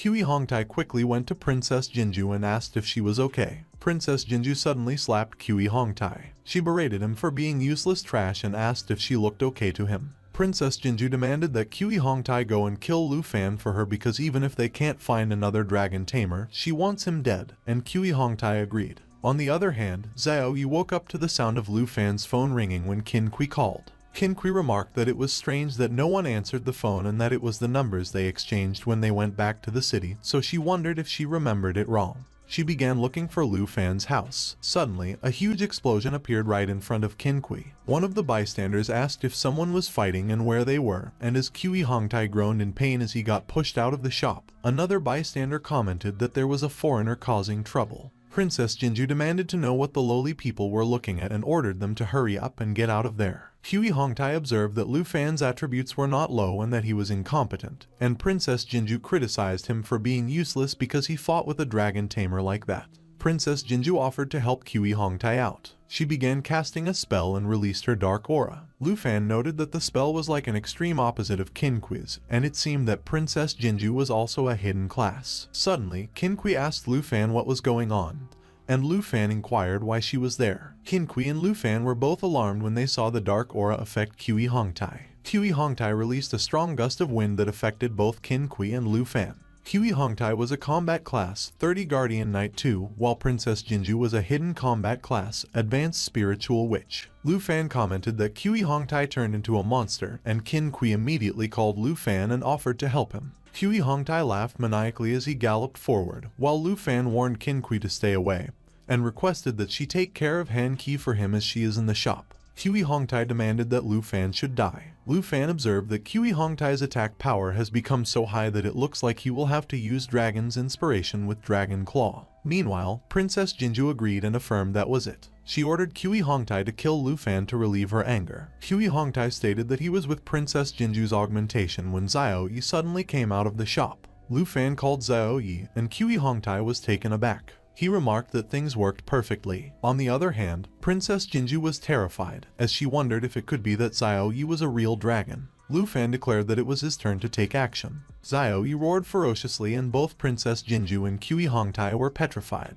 Both of them screamed in pain as Xiao Ye slammed Kui Hongtai into the ground, and Princess Jinju was blown away by the impact. While Princess Jinju wondered how it was possible that Xiao Ye defeated Kui Hongtai in one blow, Kui Hongtai coughed and asked for help and for her to save him. Princess Jinju stated that the useless Kui Hongtai should hold on, and her skill began charging. But Xiao Ye roared loudly, and Princess Jinju's skill was interrupted with the Black Dragon Bloodline skill. Kui Hongtai screamed and pleaded that Xiao Ye should let go of him. Xiao Ye threw Kui Hongtai away, and he groaned in pain as he crashed on the ground. Kui Hongtai apologized to Princess Jinju, and Princess Jinju believed that the power must be from a giant dragon. So apart from their Jin family having dragon eggs, there are other dragons existing. Lu Fan called Princess Jinju. He asked Princess Jinju if she wasn't going to kill him to vent her anger, and Princess Jinju replied that he shouldn't come and he should stay away from her. Princess Jinju declared that Lu Fan attacked her attendant, seriously injured him, and humiliated her. She asked Lu Fan if he knew what consequences his actions would bring and remarked that he is an enemy of the Taiki Kingdom.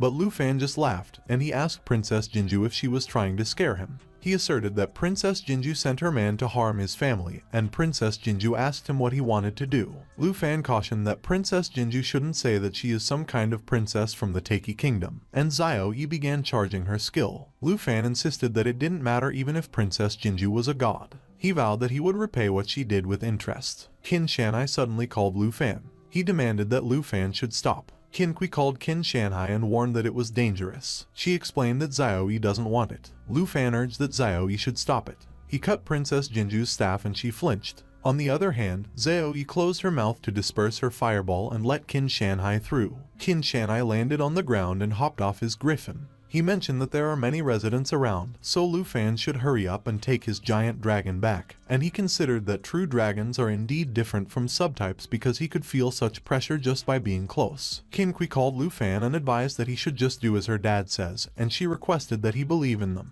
Xiao Ye roared, but Lu Fan commanded that she should stop. Qin Kui suggested that Lu Fan should follow her, while Qin Shanhai asked Princess Jinju if she was alright and noted that he just went to the airport to pick her up but didn't expect to find her there. Qin Shanhai informed that the Qin family's driver will be there soon to take Princess Jinju to the hospital. Meanwhile, Han Qi observed that Qin Kui indicated that her father might know Princess Jinju. Han Qi proposed that perhaps there is a way to resolve the conflict, so Qin Kui made the call, but Lu Fan expressed that he has a feeling that Princess Jinju won't let things go. Qin Shanhai chimed in and commented that he understood the situation. He added that Lu Fan really has a knack for it as he caused trouble for him as soon as they met, and Lu Fan apologized for troubling him.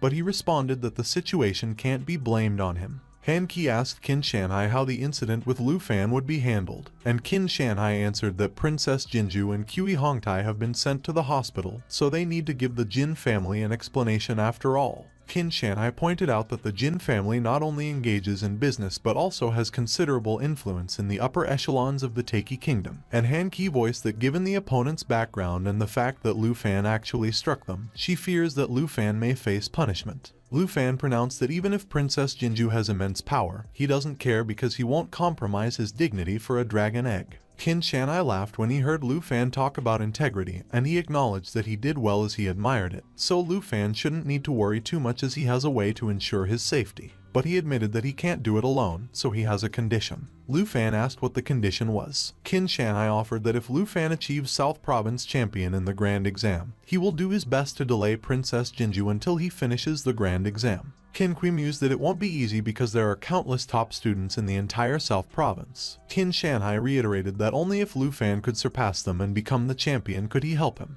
Lu Fan agreed that he understood and that he would accept that condition. On the other hand, at the hospital, Princess Jinju asked if the guy named Lu Fan hadn't been caught yet. Princess Jinju complained that Qin Shanhai is obviously favoring Lu Fan, and the person on the phone counseled that she should calm down as they will contact the high-level officials of Longdu immediately and ask them to resolve the matter, to which Princess Jinju conceded that it was better. She instructed that they should put pressure on Lu Fan and that it was her order. She threatened that she was going to kill Lu Fan. The next day, before the Grand Exam, on the third middle school playground, the students had gathered, and as one of them asked another student if they were also level 11 and exclaimed that they were amazing, another student shared that they had mastered all mage skills and asked if they wanted to team up later. Suddenly, one of the students shouted that they should look and asked if it wasn't Lu Fan. One of the students joked that they thought Lu Fan went home to sell buns, and another snickered that the top student has turned into trash and no school wants him, so they asked why he was still participating in the exam. Lu Fan felt that he was too lazy to deal with that nostalgic idle gossip at the moment.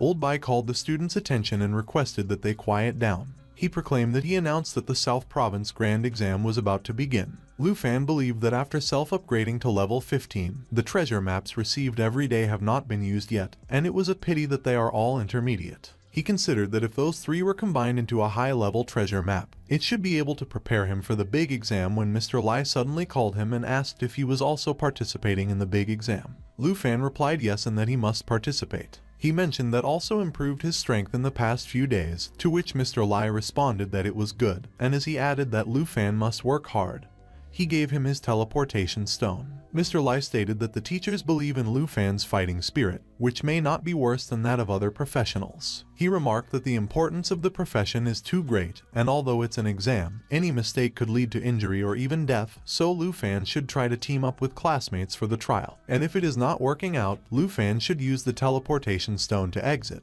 and he shouldn't make things difficult for himself, to which Lu Fan agreed. Lu Fan supposed that the team's score would be divided among the teammates, and what he wanted was not just to pass the trial but to be the first when Qin Kui suddenly called him. He commented that it was a coincidence, and as he asked Qin Kui if it was her teammate, Qin Kui replied yes. She noted that she would introduce Lu Fan to her incredibly strong best friend, Tao Xiaoman, a level 1 swordsman, and Tao Xiaoman greeted Lu Fan. Qin Kui asked Lu Fan if he would like to team up with them for the trial. Lu Fan apologized and declared that he planned to participate alone. He expressed that he knew Qin Kui wanted to help him, but it was a condition he promised on his own, so he will go to the exam site first and they should play well later. Qin Kui observed that Lu Fan should too, and she felt that from Lu Fan's strength, anyone who teams up with him will only drag him down. Tao Xiaoman asked Qin Kui why she invited the weakest profession to team up, and Qin Kui uttered that Lu Fan is strong, and whether she believes it or not, that year's top scorer in the southern province will definitely be Lu Fan. Tao Xiaoman asked Qin Kui what she was talking about and that she shouldn't tell her that he has fallen for the dragon Tamer, to which Qin Kui responded and asserted that, of course not, so Tao Xiaoman should stop imagining things, but Tao Xiaoman exclaimed that Qin Kui's face was all red earlier. On the other hand, Lu Fan walked through a portal to go to the exam site. The students were gathered at the Dragon Nation, Southern Province, Zhanghai City, Grand Exam Trial Secret Realm, and Lu Fan announced that it was where the trial would begin.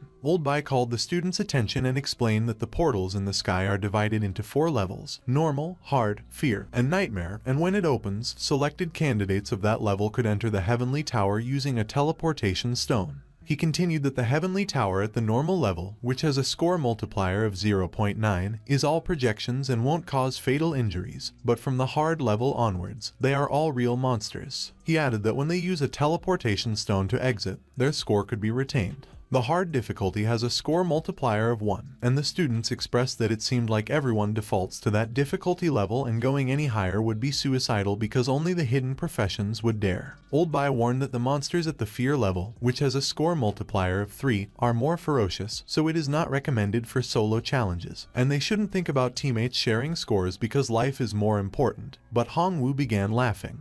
Hongwu was a level 14 Kaigong master, a hidden combat profession, and as he asked Old Bai if he was watching, he proclaimed that the highest score would be his at that time. Tao Xiaoman mentioned that Hongwu is the #1 expert at #1 middle school, and ranks in the top 5 in the province, and Qin Kui observed that a Kaigong master is a versatile combat profession, whether attacking or defending, and Hongwu challenged solo, so it was their turn too. The students lamented that they were doomed because with Hongwu there, they could only aim for lower rankings because they were definitely no match for him and they should have chosen a lower difficulty. At the Grand Exam Trial Principal's office, the #1 middle school principal laughed and boasted that Hongwu is the most formidable student at their school. He added that it was a sure win for Hongwu to become the top scorer, and he thinks that Qin Kui is also quite good, so in his opinion, she should rank in the top 3. Meanwhile, the #3 high school principal sighed, and he reflected that it was a pity for Lu Fan because if he had awakened another hidden profession, he might not have let #1 middle school take all the credit. Qin Shanhai called the principal's attention and announced that, for the first place, he had a promising candidate in mind at that time, and he was quite optimistic about him, which intrigued the principals, and they asked Qin Shanhai who he referred to. Qin Shanhai revealed that it was Lu Fan, the dragon tamer from #3 high school. Old Bai was surprised when he heard Lu Fan's name while the #1 middle school principal remarked that all the students have gone but Lu Fan hasn't entered the Heavenly Tower yet.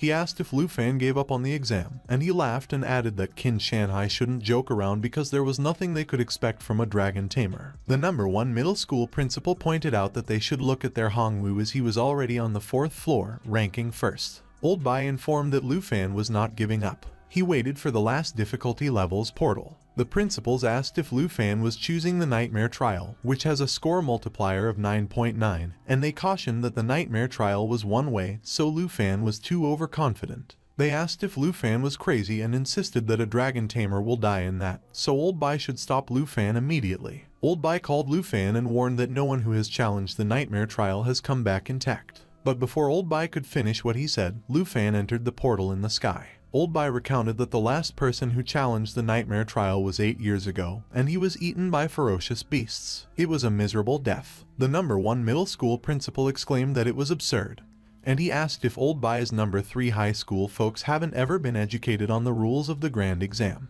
He asserted that the dragon tamer was doomed for sure and Qin Shanhai's judgment needs improvement because Lu Fan can't be compared to Hongwu at all. The other principals agreed and concurred that they should just focus on the performance of the talented Kaigong master, but Qin Shanhai countered that it was still too early for the principals to draw conclusions, so he suggested that they observe a bit more before making deductions. Old Bai asked Qin Shanhai why he was trusting Lu Fan so much. He began to think about what Lu Fan could have done. On the other hand, Lu Fan arrived at the 1st floor of the Nightmare Trial. Lu Fan cut through the vines, blocking his way with his claws. He surmised that in the midst of the Nightmare Heavenly Tower, there are at least 10 monsters. The level 10 Blackmane Wolves showed themselves, and they roared. The Blackmane Wolf roared and charged towards Lu Fan. Lu Fan mused that finally it was about to begin. He used his skill, Dragon Fang Strike, and quickly eliminated the Blackmane Wolves. The system notified Lu Fan that he completed the Nightmare Trial at Sky Tower, 1st floor, and he got a score of 990. Meanwhile, the #1 middle school principal asked to confirm if it was a one-hit kill. He asked what was the deal with Lu Fan, and as he exclaimed that he was ridiculously strong, the other principal observed that Lu Fan's attributes are clearly above the level of his peers. Old Bai asked if it could be that Lu Fan had found the legendary dragon. Lu Fan quickly climbed up to 2nd rank while Hongwu was still in 1st, and both Qin Kui and Tao Xiaoman were at 3rd rank. Kaixing walked towards the Grand Exam Trial Principal's office. The #1 middle school principal asked if it was a one-hit kill and what was going on with Lu Fan.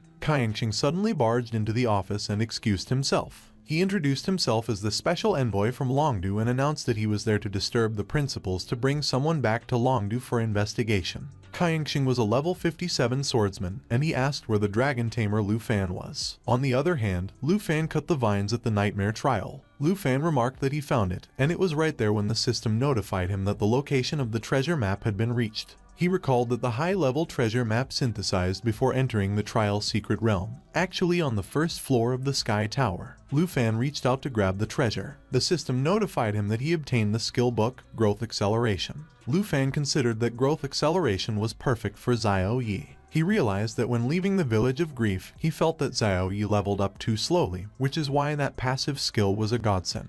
Back at the principal's office, Xiao called Old Bai and stated that he is Lu Fan's teacher at their school. Xiao demanded that Old Bai needs to immediately interrupt the trial and summon Lu Fan back there. Old Bai replied that even if it was a huge matter, it has to wait until after the student's major exam. So as the principal of Sanjiang, he could handle it on Lu Fan's behalf, but Xiao retorted that Old Bai can't handle Lu Fan's punishment for him. Old Bai was surprised when he heard about the punishment, and as Qin Shanhai stepped in and suggested that Xiao should take a step back considering their old friendship, one of the principals asked what Lu Fan did. Xiao requested that Qin Shanhai not interfere with his mission and not try to get close to him. He declared that he doesn't know why Qin Shanhai protected the dragon tamer, but he will remind him that if he meddles in that matter again, both the Jin family and the higher-ups of Longdu will be displeased. Xiao insisted that if Qin Shanhai understood, he should leave the place, and he called Old Bai to bring Lu Fan over. But Qin Shanhai called Xiao again. He explained that the relationship between the higher-ups of Longdu and the Jin family is indeed complex, and has an impact on Longguo and Taikiguo, but once Lu Fan's secret is exposed, neither the higher-ups nor the Jin family will matter anymore. Qin Shanhai asserted that on that day, no one could take Lu Fan away. Xiao asked Qin Shanhai what the secret nonsense was, and he complained that Qin Shanhai went too far for defying the envoy's orders. But he was surprised when Qin Shanhai suddenly grabbed his wrist. Qin Shanhai was a level 57 knight, and he responded that even if Xiao says that he is going too far, he will accept it. Xiao warned that he will report Qin Shanhai's actions to the higher-ups of Longdu. Old Bai interjected and requested for Xiao to calm down. He urged that they must not affect the major exam, and Xiao asked why Lu Fan did it. Qin Shanhai asked Xiao if he wasn't curious about the secret of Lu Fan, which could make the higher-ups of Longdu and the Jin family jump. Xiao was surprised when he saw that Lu Fan had chosen a nightmare level. Meanwhile, at the nightmare trial, Lu Fan pondered that he wanted to see how far he could go just relying on himself. Lu Fan looked at his attribute screen. He decided that since he has the passive skill, it was better to summon Xiao Ye early to gain experience. Xiao asked what was special about Lu Fan that he dared to challenge the nightmare difficulty, and the #1 middle school principal asked him if he didn't see Lu Fan take out his opponent in one move earlier. Everyone was surprised when they heard Xiao Ye's ferocious roar. Lu Fan commanded that Xiao Ye should come out. Everyone was taken aback when they saw Xiao Ye. On the other hand, Xiao Ye swung her arms to attack. Qin Shanhai admitted that although he had seen Xiao Ye once, seeing her again was still shocking. Xiao Ye crushed everything in front of her in one hit. Qin Shanhai called everyone's attention, and he noted that they have seen Lu Fan's secret. He revealed that Lu Fan was the only dragon tamer in history to have a dragon. Old Bai asked to confirm if Lu Fan really tamed a giant dragon. Back at the nightmare trial, Xiao Ye and Lu Fan wreaked havoc on the second floor, and they quickly cleared it. The #1 middle school principal observed that it was the power of the dragon race, and a class without a third transformation is completely unable to compete, while another principal exclaimed that it was too terrifying, and after leveling up, he asked if Xiao Ye wouldn't be enough to level an entire country. Lu Fan quickly climbed up to the first rank of the grand exam. He and Xiao Ye quickly arrived at the 13th floor and cleared it. Old Bai pointed out that not only Xiao Ye but they should pay attention to Lu Fan's change in strength. He added that Lu Fan's various attributes must all exceed 100, so even without summoning the giant dragon, he could still easily rank first in Zhonghai City. Qin Shanhai asked Xiao if he still wanted to bring Lu Fan to the higher-ups after seeing that, and Xiao conceded that he had truly opened his eyes that day and he could understand why Qin Shanhai dared to offend the Jin family. Qin Shanhai informed that if that was the case, he would send a video of a segment of Lu Fan's major exam to teacher, so from that point onward, there was no need for the special envoy to bother with Lu Fan and the Jin family, and as he requested for Xiao to go back, Xiao asked him to confirm what he meant by teacher. Qin Shanhai revealed that it was the town North Marquis Tu Jing. On the other hand, Lu Fan and Xiao Ye arrived at the Nightmare Trial's 20th floor. A level 15 Dark Sacrifice appeared. Lu Fan figured that with the accelerated growth effect, Xiao Ye should be close to leveling up. He instructed that Xiao Ye should use Lava Blaze, and her skill immediately began charging. Xiao Ye released her skill, Lava Blaze, when it finished charging. The monsters on the floor screamed in pain as they got scorched by Xiao Ye's flames, and the 20th floor was quickly cleared. Xiao Ye's level increased to 11, while Lu Fan's level increased to 16, and Lu Fan suggested Xiao Ye should come with him. Lu Fan declared that they should conquer the Heavenly Tower together. An hour later, at the Trial of Fear on the 50th floor, a huge explosion occurred. Hongwu was out of breath, and as the system notified him that the 50th floor had been conquered, he considered that it was such misfortune. He felt that that year's grand examination was truly perverse. Such monsters should at least be on the 70th floor or so, but regardless, it was tough all around, and the only one vying for first with him was Qin Kui, and she's in a team, so her points are halved. Hongwu believed that the title of top scholar in the Southern Province examination was destined to be his. He laughed, and as he called his dear principals outside, he asked if they watched his performance and stated that they should contact the heads of the top 10 academies to prepare for his admission. Meanwhile, at the Grand Exam Trial Principal's office, they could hear Hongwu's laugh, but everyone's attention was on Lu Fan's scream. Old Bai remarked that all previous top scholars of the Southern Province have stumbled at the hurdle at the 50th floor of the Tower of Ladders, and the number 1 middle school principal noted that the level is a watershed. The number 1 middle school principal commented that even if Lu Fan passes, his pace will not be much faster afterward. On the other hand, Lu Fan just took a step into the Nightmare Trial's 50th floor. The system notified Lu Fan that a new skill, Shape Transformation, was acquired, and he supposed that it was Xiao Ye's new skill acquired after leveling. Lu Fan realized that there were 4 forms of change: the original dragon form, the Dragon Maiden form, and Xiao Ye will also transform into Destruction Dragon and World Ender. He was alarmed when the ground began to shake. The rocks of the mountain began to crumble and fall down. The level 20 Amethyst Mountain Giant suddenly appeared before Lu Fan. Old Bai asked how Lu Fan would fight 3 nightmare bosses, while the number 1 middle school principal observed that he knew that the 50th floor, the watershed, would definitely slow down Lu Fan's climb up the Tower of Ladder. The number 1 middle school principal surmised that Lu Fan's score was already the first in Zhonghai City, and was very likely to make him the top scholar of the Southern Province, and he wondered why such a promising student wasn't from their middle school. Back at the Nightmare Trial, the Amethyst Mountain Giant's eye glimmered. It used its skill, Mountain's Arm, and Lu Fan reckoned that it was a 50% damage reduction effect indeed. Lu Fan reflected that sure enough, reaching halfway up the Tower of Ladder, the difficulty has increased from before. He called Xiao Ye, and she blocked the Amethyst Mountain Giant's attack. Lu Fan suggested that Xiao Ye should try her World Ender form, and she roared in response. A powerful red aura surged around Xiao Ye, and it pushed the Amethyst Mountain Giant back. When Old Bai saw that, he declared that Lu Fan was preparing. The red aura began to wrap around Xiao Ye's body. Xiao Ye's claws transformed and were protected by flaming armor. Her wings and eyes also changed and became more intimidating. Xiao Ye finished transforming into her World Ender form, and her strength increased while her spirit decreased. She unlocked new skills, Earth Shatter and World Ending. Old Bai was surprised, and he asked if Xiao Ye could also switch combat forms. Qin Shanhai exclaimed that such a transformation sends shivers down the spine. Back at the Nightmare Trial, Lu Fan noticed that one of the Amethyst Mountain Giants was about to attack him from behind. Lu Fan quickly jumped and dodged the Amethyst Mountain Giant's attack. He used his skill, Dragon's Inspiration, and all his attributes increased. Lu Fan called Xiao Ye and instructed that she should use her skill, Mighty Jaw Assault, which she immediately used. The number 1 middle school principal was surprised that a level 20 boss shattered just like that.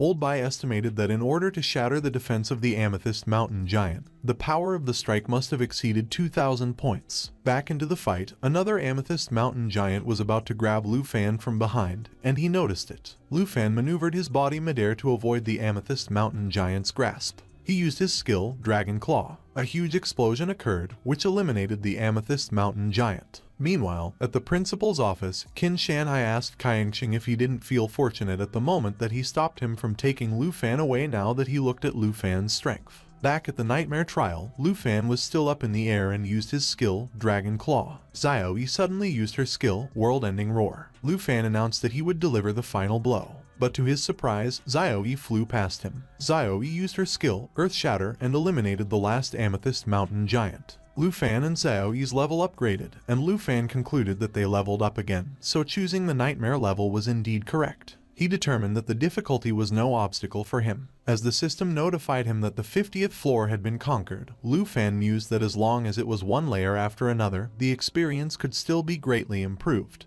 On the other hand, at the Grand Exam Trial Principal's office, Qin Shanhai put out his cigarette onto the ashtray. Qin Shanhai observed that it seemed that the so-called 50th floor watershed possessed no difficulty for Lu Fan, and the number 1 middle school principal remarked that Xiao Ye's strength far exceeded his understanding. Old Bai asked Kaienxing if he could discern the terrifying numerical value to which Xiao Ye's strength attribute has grown after changing forms with his extensive experience in Dragon City. Kaienxing replied that he has seen some big shots in Dragon City take action, and if they compare the power, the strength attribute of Xiao Ye after changing forms must be at least 25 points. The number 1 middle school principal was surprised when he heard that, and he asked if their levels and attributes were not worth mentioning. Old Bai speculated that, as he had previously anticipated, he was afraid that the attributes would only be more, not less. The number 1 middle school principal suddenly pointed out that since they have passed the 50th floor, the X+1 mode will gradually become apparent, and Qin Shanhai asked about X+1. Old Bai explained that the X+1 mode was established by the scholars who first designed the trial tower. He added that after the examinees pass the 50th floor, every floor with a large number of ordinary monsters will encounter one boss floor. Old Bai noted that it makes the trial more like a real secret realm, with examinees constantly in mortal danger. He concluded that, however, in the nightmare level of the Tower of Ladder, whether it's X or 1, all have been replaced with nightmare level bosses. Old Bai remarked that in the nightmare mode X+1, the bosses faced are not singular, but multiple, each with attributes exponentially increased. Qin Shanhai stated that indeed it sounds formidable, but they should turn their attention to Lu Fan. Lu Fan confidently swung his ink dragon deer antler sword while twisting in the air. Qin Shanhai mentioned that as for Lu Fan, there is no need to ponder over the intricacies of X+1. The system notified them that level 10 had been cleared, Xiao Ye ascended to the 13th rank, and he rose to the 18th rank. Old Bai reflected that it was evident that the ladder tower, from the 50th floor onwards, has been designed with increasing difficulty. However, with the world under Xiao Ye by Lu Fan's side,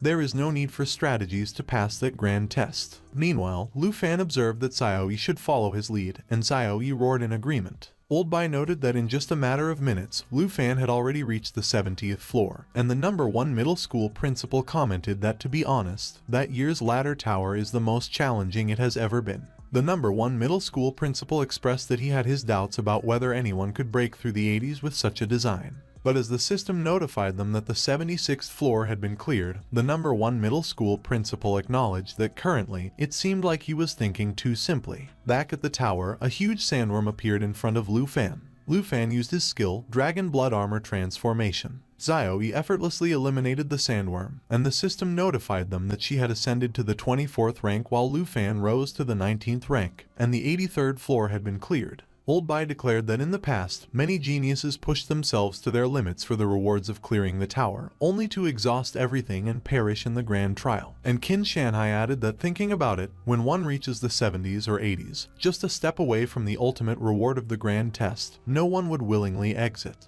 Old Bai pointed out that Lu Fan is different, and he might be the only candidate in the last decade or so capable of clearing all 100 floors. The number 1 middle school principal affirmed that they should hold on and continued that although the bosses of each level are not as powerful as those in the original secret realms, they should not forget the difficulty of the 99th floor was high. But another principal indicated that everyone should look because Lu Fan has reached the 99th floor. Lu Fan walked down the dark hallway of the Nightmare Trial 99th floor. He stood below a guarded throne. There were 4 headless knights, who carried different weapons, guarding the throne that had a sword pierced in it. Blue flames lit up the candles. More candles got lit up, and the hallway was illuminated. The blue flames also appeared on the headless knight's armors. The level 55X headless knight uttered that it was the regicide. Lu Fan pondered that from the Shattered Kingdom, the Headless Knight, the secret realm is quite renowned, and all secret realms stem from real history. Like the formation of the Morning Village and the Shattered Kingdom came to be hundreds of years ago when the undead legions invaded and the king was slain. The Axe Headless Knights suddenly raised their weapon. It used its skill, Beheaded. Lu Fan realized that the Headless Knights have shared health, so the most reliable method to clear is to focus fire on one and control the others. But he recognized that he had no control skills at his disposal. Lu Fan concluded that he could only resolve all four. The Spear Headless Knight used its skill, Penetration. Lu Fan used his Ink Dragon Deer Antler Sword to block each of the Spear Headless Knight's attacks. He managed to get closer to the Spear Headless Knight from above. Lu Fan quickly lunged at the Spear Headless Knight and cut it in half. He wondered if it was indestructible. The Longsword Headless Knight proclaimed that the sins are heavy and the counterattack trigger condition was met. Lu Fan quickly moved to block the Longsword Headless Knight's counterattack. He muttered that it was the time. Lu Fan summoned Xiao Ye. Xiao Ye let out her powerful fire breath and destroyed the entire palace. Lu Fan remarked that Xiao Ye did well, but to Lu Fan's surprise, the Twin Sword Headless Knight managed to survive. The Twin Sword Headless Knight growled that for his king, Lu Fan should pay with his life, and it used its skill, Thunderbolt. It lunged at Lu Fan, and Lu Fan managed to block its attack. But Lu Fan was surprised yet again when he saw that the Spear and Axe Headless Knights also survived, and they charged at him.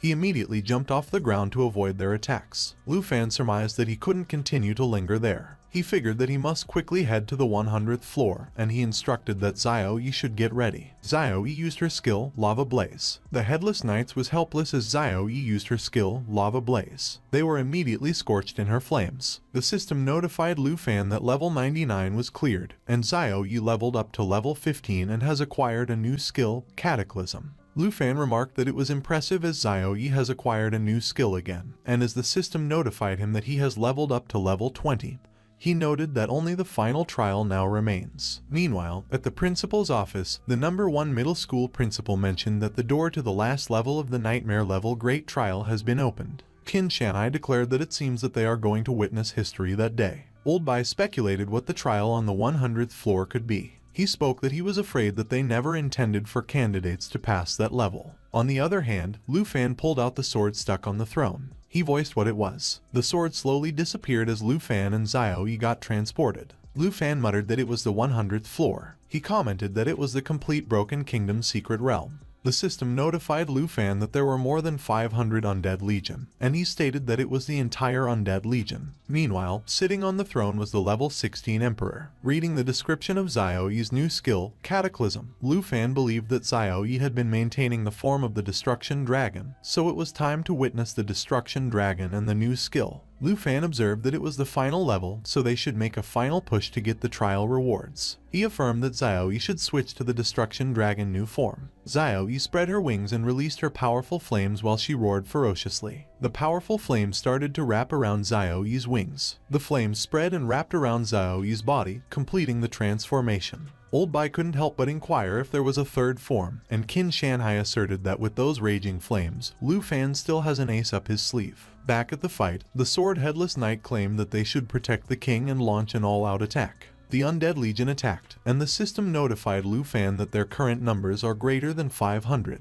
Lu Fan added that Xiao Ye should prepare for the challenge, which was the entire Undead Legion from the Broken Kingdom. As Lu Fan fended off the Undead Legion, Xiao Ye flew up into the sky, and the system notified him that the skill activation was in progress. Lu Fan called Xiao Ye and exclaimed that it was the time and they should unleash a cataclysm. Xiao Ye roared, and her flames intensified. While the Undead Legion was busy attacking Lu Fan, they were unaware of the flames that were about to fall on them. A huge explosion occurred as Xiao Ye dropped an of her flames. The count of the Undead Legion quickly decreased to 173 as Xiao Ye used her skill, Cataclysm. The number 1 middle school principal responded if it was a skill that examinees could master, and Qin Shanhai recalled that almost the entire Undead Legion has been wiped out. Meanwhile, the Undead Legion's current count has dropped to 98. The 4 Headless Knights attacked Lu Fan as the Undead Legion's current count dropped to 42. They conveyed that Lu Fan was arrogant and that he should kneel before the king. Lu Fan quickly called Xiao Ye and informed that she should come to him.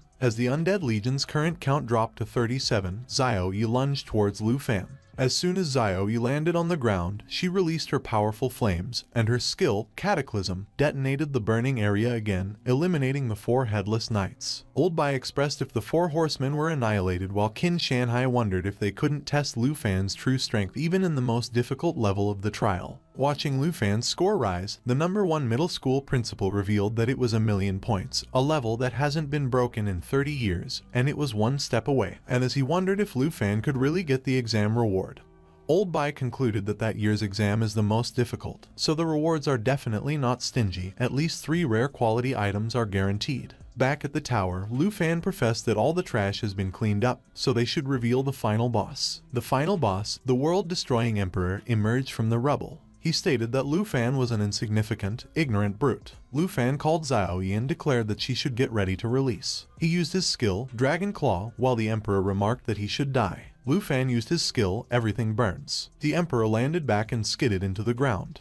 He was surprised when he saw that his strength was being drained. Lu Fan voiced if he found himself becoming weak while he activated his Lament aura from the Lament Ring. The emperor commented that it was a despicable trick. Lu Fan called Xiao Ye and stated that they should go. He used his skill, Everything Burns, second phase. The emperor groaned in pain as he got pushed back towards his throne. Lu Fan suddenly appeared in front of the emperor, and he was ready to lunge his sword at him. He pierced his sword through the emperor's chest, and the emperor groaned in pain. Lu Fan pierced the emperor so powerfully that his sword pierced through the throne behind the emperor. The system notified Lu Fan that Xiao Ye leveled up to level 17. He leveled up to level 22, and the current number of the undead army was 0. On the other hand, at the principal's office, Old Bai noted that it was the million-point threshold that no one has crossed in 30 years, and Qin Shanhai added that it looked like Old Bai's school will soar to new heights. Meanwhile, Lu Fan remarked that the nightmare level exam was cleared, so they should go home, and he inquired if she wanted to eat Han Qi's cooking. To which Xiao Ye roared in agreement. The system congratulated Lu Fan for successfully clearing the Southern Province Nightmare level trial. When Lu Fan saw one of the rewards, the rare quality skill book Wrath of the Ice Dragon King, he considered that he would only have control skills after the second transfer at level 30, but it looked like he could already coordinate with Xiao Ye's output skills in the future. He also saw the rare quality Wind Spirit Ring and mused that it was an agility ring, and it is a pity that Xiao Ye can't benefit from the effect bonus, but it was still useful for him. Lu Fan saw the legendary quality Flame Frost Cloak, and he surmised that it was perfect for Xiao Ye's Destruction Dragon form, as it has both ice damage reduction and fire damage boost, which is really nice. He reflected that it was time to go back and let Xiao Ye rest for a while. Lu Fan informed that he could go home and wait for the results when Old Bai suddenly called him. Old Bai pointed out that Lu Fan was really amazing because he was the top scorer and he was the pride of the school, so from that point onward, his photo will always be on the school's wall of fame.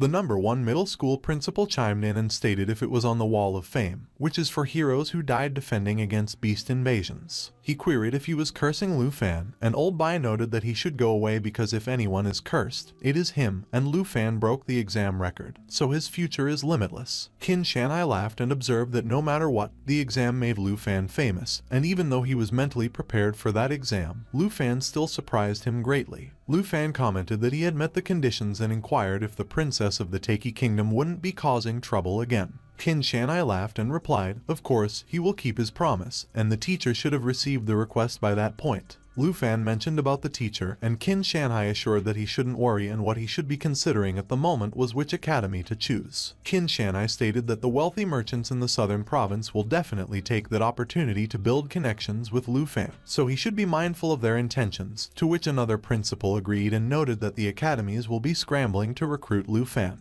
One of the principals remarked that Lu Fan should summon the dragon so they could see it with their own eyes. Another principal wondered if he was crazy and added that it would destroy the school. And another principal congratulated Lu Fan and stated that the score is incredible and no one has broken the record for at least 30 years. On the other hand, at Dragon Kingdom, the northernmost frontier, level 60 uncharted region, heavy snow was falling. Inside the frontier, Tu Jing, the northern frontier marquis, was watching Lu Fan's examination recording. He started chugging a bottle of liquor. Tu Jing smacked the bottle back on the table. He muttered that it was refreshing. Someone knocked on the door and Tu Jing advised that they should come in. The assistant noted that he was there to report, and as he apologized for disturbing Tu Jing inquired if he found evidence. The assistant stated that it was all in the files and they could confirm that Qin Shanhai's deduction was correct. He elaborated that through Qin Shanhai's interactions with Special Envoy Qiangxing, the high-ranking official in Dragon City, Lord Ruin Chengfeng, was colluding with the Jin family of Taiki Kingdom, and after the investigation, it was found that Princess Jinju's study abroad and the recruitment of dragon tamers were both approved by Ruin Chengfeng.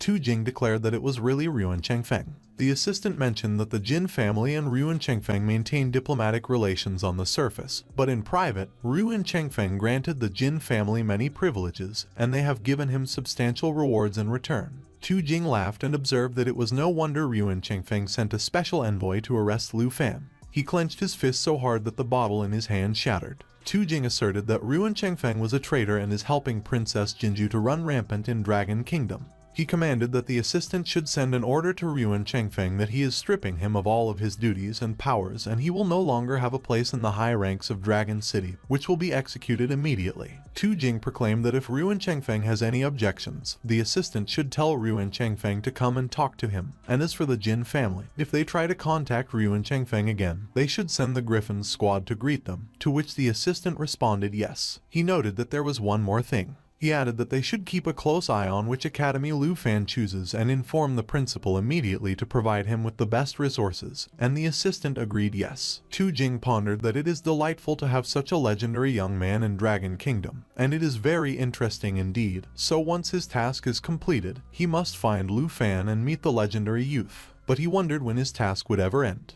On the other hand, back at the city, Princess Jinju spoke what they said and if Ruin Chengfeng was dismissed by the Northern Frontier Marquis. The person on the phone informed that Princess Jinju should calm down because they have good news as well, but Princess Jinju demanded what good news he could possibly have and how they could capture Lu Fan without Ruin Chengfeng. The person on the other line explained that Princess Jinju need not waste her precious time on Lu Fan because the announcement day for the big exam results is coming soon, and they have discovered that besides Lu Fan from Zhonghai City, there is another dragon tamer in Qingju City. Princess Jinju acknowledged that it was indeed good news and that she hopes that at that time, the person will be someone who understands the situation. The system congratulated Hongwu for completing 72 levels of the South Province Sphere exam with a score of 89,250 points, and while out of breath, Hongwu believed that it was close and he almost didn't make it alive. Hongwu considered that with 72 levels, the top spot is definitely his, so the top 10 academies are going to fight over him, and there is a substantial reward, so his future is surely bright. He wondered what was lively and mused that there were many principals there. Hongwu began imagining where his principal remarked that the trial results were just as expected and with a high score. The top spot is definitely his, and he surmised that the principals were definitely there for the top spot, so it was his time to shine. He politely greeted his principal, and the number 1 middle school principal inquired if he had finished the trial. Hongwu responded that the trial was completed, but he only got a score of 89,000, so he was wondering if he could secure the top spot. The principal noted that Hongwu shouldn't worry because he did very well, so he could still choose any of the top 10 academies, and that grades are important, but he should know his limits and his injuries are serious, so he should go get treated. Hongwu wondered what the principal meant that he did okay, but that was it. He reasoned that with such a high score, if the principal wasn't impressed, it must be to keep him from becoming arrogant, a reminder to stay humble, so he mentioned that he understood and thanked the principal for his careful guidance. 7 days later, when the announcement day of the nightmare exam results came out, Lu Fan and Han Qi were surprised. Someone outside their house stated that he has a small token of appreciation, and he sincerely invites Lu Fan to visit his estate. Another one queried if she may ask which academies Lu Fan is currently considering. Another voiced if he plans to visit Dragon City in the future and requested that he take care of him if he does. And the other people tried to see Lu Fan while the others declared that they shouldn't push. Qin Shanai laughed and commented that that day was the announcement day for the big exam results and Lu Fan was the top scorer in the South Province, so everyone knew, and Han Qi observed that it was lively outside so they should go inside and talk. Qin Shanhai revealed that the 6 boxes he got contained the 50 million prize money for the top scorer of the South Province from Jinghai City, and as he requested Lu Fan to accept it, Lu Fan was wondering why his score was not disclosed. Qin Shanhai added that besides the prize money, Old Bai also sent a reward. It was a rare quality skill book, Roar of the Blue Dragon King. There was also a legendary Thunder Potion, and Lu Fan figured that he got a dragon language magic book, and with the Thunder Potion, the skill power could be even stronger. He supposed that after ice magic, there is lightning magic, so he finally doesn't have to rely solely on Xiao Ye for magic damage output. Showing the rare quality green wind armor and a legendary quality flashing wing boots, Qin Shanhai explained that Old Bai carefully selected those rewards, especially those flash wing boots, which have a 30-second cooldown for blinking, and Lu Fan assumed that it was for mobility and damage reduction, and no other student who just finished the big exam has gear like that, so with all that equipment, his attributes will be close to those of Xiao Ye when she just hatched. Lu Fan uttered that it was a skill that only second-tier mages have, so he won't hold back. Qin Kui chimed in, and as she called Lu Fan and Han Qi, she claimed that the heads of the 10 great academies had already arrived in Zhonghai City. She conveyed that Qin Shanhai invited the heads to their house, and she was there to take them for the interview, and Han Qi affirmed that it was really lively that day because Qin Kui was there too. Lu Fan replied why so early when the results were just announced, and Qin Shanhai indicated that of course they were early because for someone like Lu Fan, after seeing his big exam video, all the 10 great academies rushed over immediately. Qin Shanhai reported that Lu Fan's exam video and score have been kept confidential by the teacher, so only the 10 great academies and the top officials of Dragon City have seen it, and as he insisted that Lu Fan is too special and it wouldn't be good if another princess showed up, he specified that the teacher has already dealt with the matter of Princess Jinju, and he really wanted to meet Lu Fan in person. Lu Fan expressed that it was great and that he also really wanted to thank the teacher in person, but Qin Shanhai emphasized that it was not the right time yet. He clarified that Tu Jing is on a mission, so there is no rush, and Lu Fan will meet him eventually. Qin Kui requested Lu Fan to accept the purple card and recounted that she originally visited last time to thank him, but unfortunately, they ran into Princess Jinju. But Lu Fan responded that they agreed on 100,000 and a purple card is worth 10 million dragon coins. Qin Shanhai opined that Lu Fan saved Qin Kui's team in the Wailing Village, and it was the Qin family's token of gratitude, so he requested that Lu Fan accept it. He proclaimed that someone will take Lu Fan to Zhongshan Garden that night, and as he quizzed Lu Fan on how he will handle the villa the city is giving him as the top scorer in South Province if he can't accept the purple card, Qin Kui retorted that he should stop teasing Lu Fan. Qin Kui reiterated that it was getting late so she and Lu Fan should go meet the academy representatives. On the other hand, in the forest outside of Qingju City, Princess Jinju and Kui Hongtai parked their car. Princess Jinju got off and started walking deeper into the forest. She inquired what level Chen Tianjai was at the moment, and Kui Hongtai answered that Chen Tianjai is level 19 while the armored dragon is already at level 14. Princess Jinju asserted that dragon tamers are indeed different. She exclaimed that Chen Tianjai reached the level to face a level 30 boss so quickly. Chen Tianjai was focused on training his armored dragon. A beast was roaring ferociously and charged towards the armored dragon. Chen Tianjai instructed that the armored dragon should use its skill, Sweep. He lunged towards the beast with his lance. Chen Tianjai used his skill, Dragon Lance Strike. The system notified Chen Tianjai that the armored dragon leveled up to level 15 while he leveled up to level 20. Princess Jinju stressed that Chen Tianjai was not bad at all, as he didn't waste the dragon egg she gave him, and as Chen Tianjai professed that he hopes she is not disappointed, she contended that if it turns out to be a failure like the loser Kui Hongtai, she would be disappointed. She imparted that Kui Hongtai's dragon lance will belong to Chen Tianjai in the future, and as she probed if he had a problem with that, Kui Hongtai responded that he is a subordinate, and will follow Princess Jinju's arrangements. Chen Tianjai thanked Princess Jinju and remarked that with the armored dragon and the dragon lance, plus her magic buffs, he will surely defeat the top scorer of South Province, and Princess Jinju deduced that the second place, Chen Tianjai, has 210,000 points while the first place, Lu Fan, didn't have his score disclosed, but it is estimated to be around 300,000 points. So Chen Tianjai still has a chance. Princess Jinju urged that Chen Tianjai should remember Lu Fan's name forever until he kills him and takes his black dragon. She promised that she will help Chen Tianjai become the strongest dragon tamer in history and he will be her servant, second only to her, so he better not disappoint her regarding Lu Fan. Chen Tianjai pledged that Princess Jinju should be rest assured because it is his honor, and he will forever be her knight. Princess Jinju underscored that Chen Tianjai is wise, much wiser than Lu Fan, because she offered him a chance to rise to the top.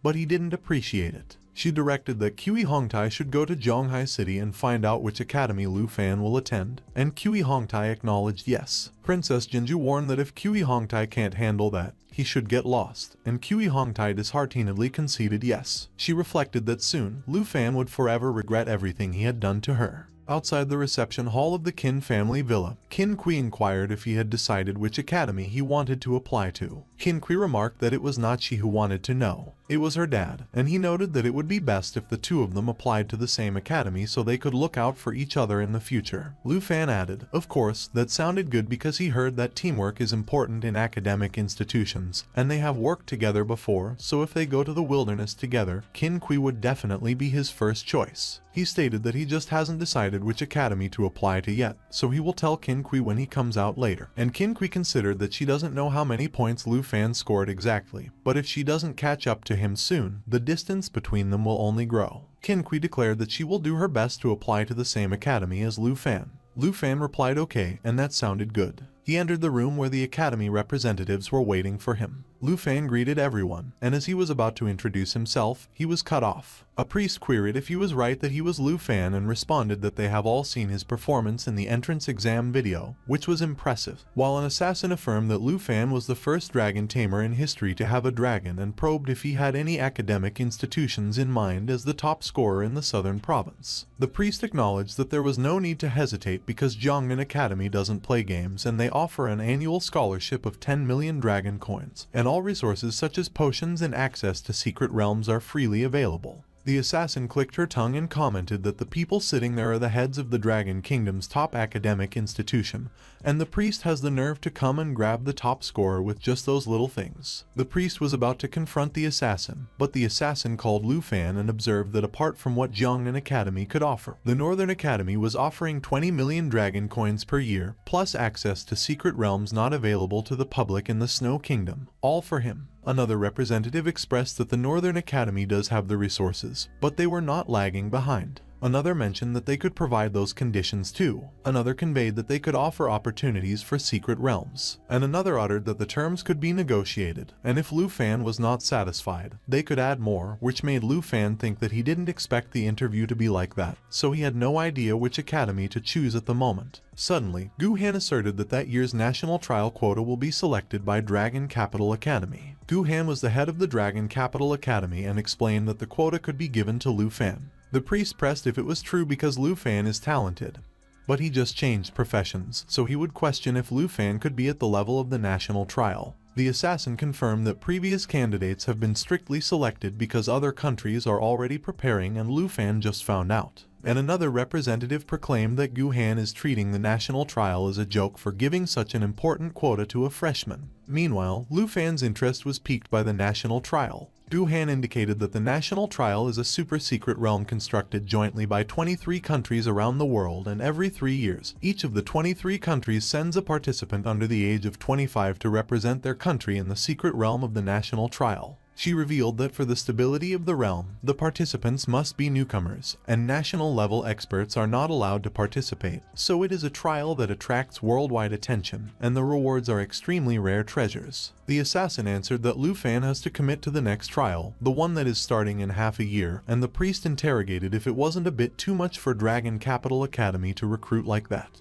Gu Han assured that those who pass the national trial will qualify to become national-level experts. So from being the top in the southern province to being top in the Dragon Kingdom, Dragon Capital Academy could offer Lu Fan that. Lu Fan pondered that the national trial not only offered richer rewards but also truly elevated him to the ranks of the strong. Suddenly, the system congratulated Lu Fan because the treasure map had been sent that day, and Lu Fan reflected that it was the second divine treasure map and it had been a long time. Lu Fan mused that the last divine treasure map led him to the Black Dragon Egg, and as he wondered what that one could be, he contemplated that he had to go to the Dragon Capital Academy. The map was marking the area level, the safe zone of the Dragon Capital Academy. Gu Han challenged what he thought about the offer and promised that it was the greatest sincerity the Dragon Capital Academy could offer. She demanded if he was still not satisfied, and Lu Fan agreed that he had decided. Lu Fan declared that he is going to the Dragon Capital Academy, but there is one thing he was wondering if Gu Han could help him apply for. And as Gu Han inquired what it was, she replied that she will try to help him apply as long as it's not too difficult. 4 days later, Han Ki remarked that she never imagined that she would leave that place one day. She noted that she had lived there for so many years, and she was currently reluctant to leave. But Lu Fan pressed what there was to be reluctant about and added that they already had a villa and savings, so they could live wherever they wanted.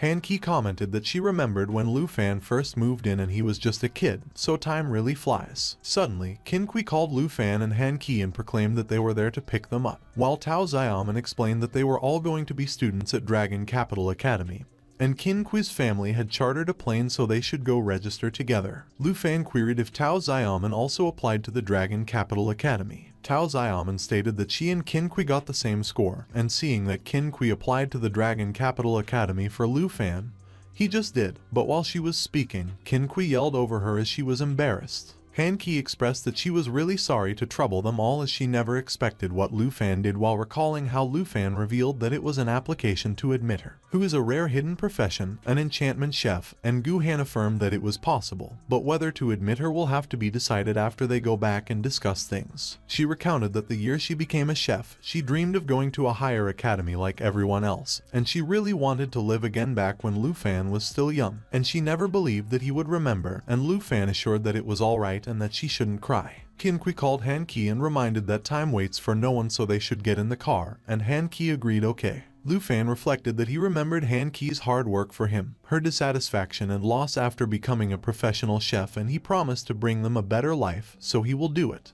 He mused that it was just the beginning. A few moments later, at the Dragon Kingdom, Dragon Capital, outside the Dragon Capital Academy, Han Qi observed that it was so lively there and that the capital is really different. Qin Kui was amazed and exclaimed that stores were selling rare recipes behind them, while Lu Fan considered that the Dragon Capital Academy was up ahead. Suddenly, Lu Fan heard Kui Hongtai, who called Princess Jinju and informed that they had arrived. Princess Jinju sighed as she stepped out of her car. She murmured that, after all, it was just the capital of the Dragon Kingdom. Kui Hongtai noticed Lu Fan. Lu Fan wondered why Princess Jinju was there and supposed that she just wouldn't go away. Chen Tianjai suddenly posed if Lu Fan is the dragon tamer from Zhonghai City, and Kui Hongtai cautioned that Chen Tianjai shouldn't be impulsive, but Chen Tianjai just laughed and insisted that it was better to let him handle things. But Princess Jinju warned that without Ryu and Chengfeng, they would be sent back to their country if they started a fight at the gate, so it was not the right time yet, to which Chen Tianjai responded that she understood and apologized to Princess Jinju. Qin Kui mentioned that she remembered her dad saying that Princess Jinju originally came to the Dragon Kingdom to study, and as she pondered if her dad could be referring to the Dragon Capital Academy, Tao Xiaoman probed what was wrong with those guys. Suddenly, Gu Han notified that it was perfect timing as both their groups arrived together,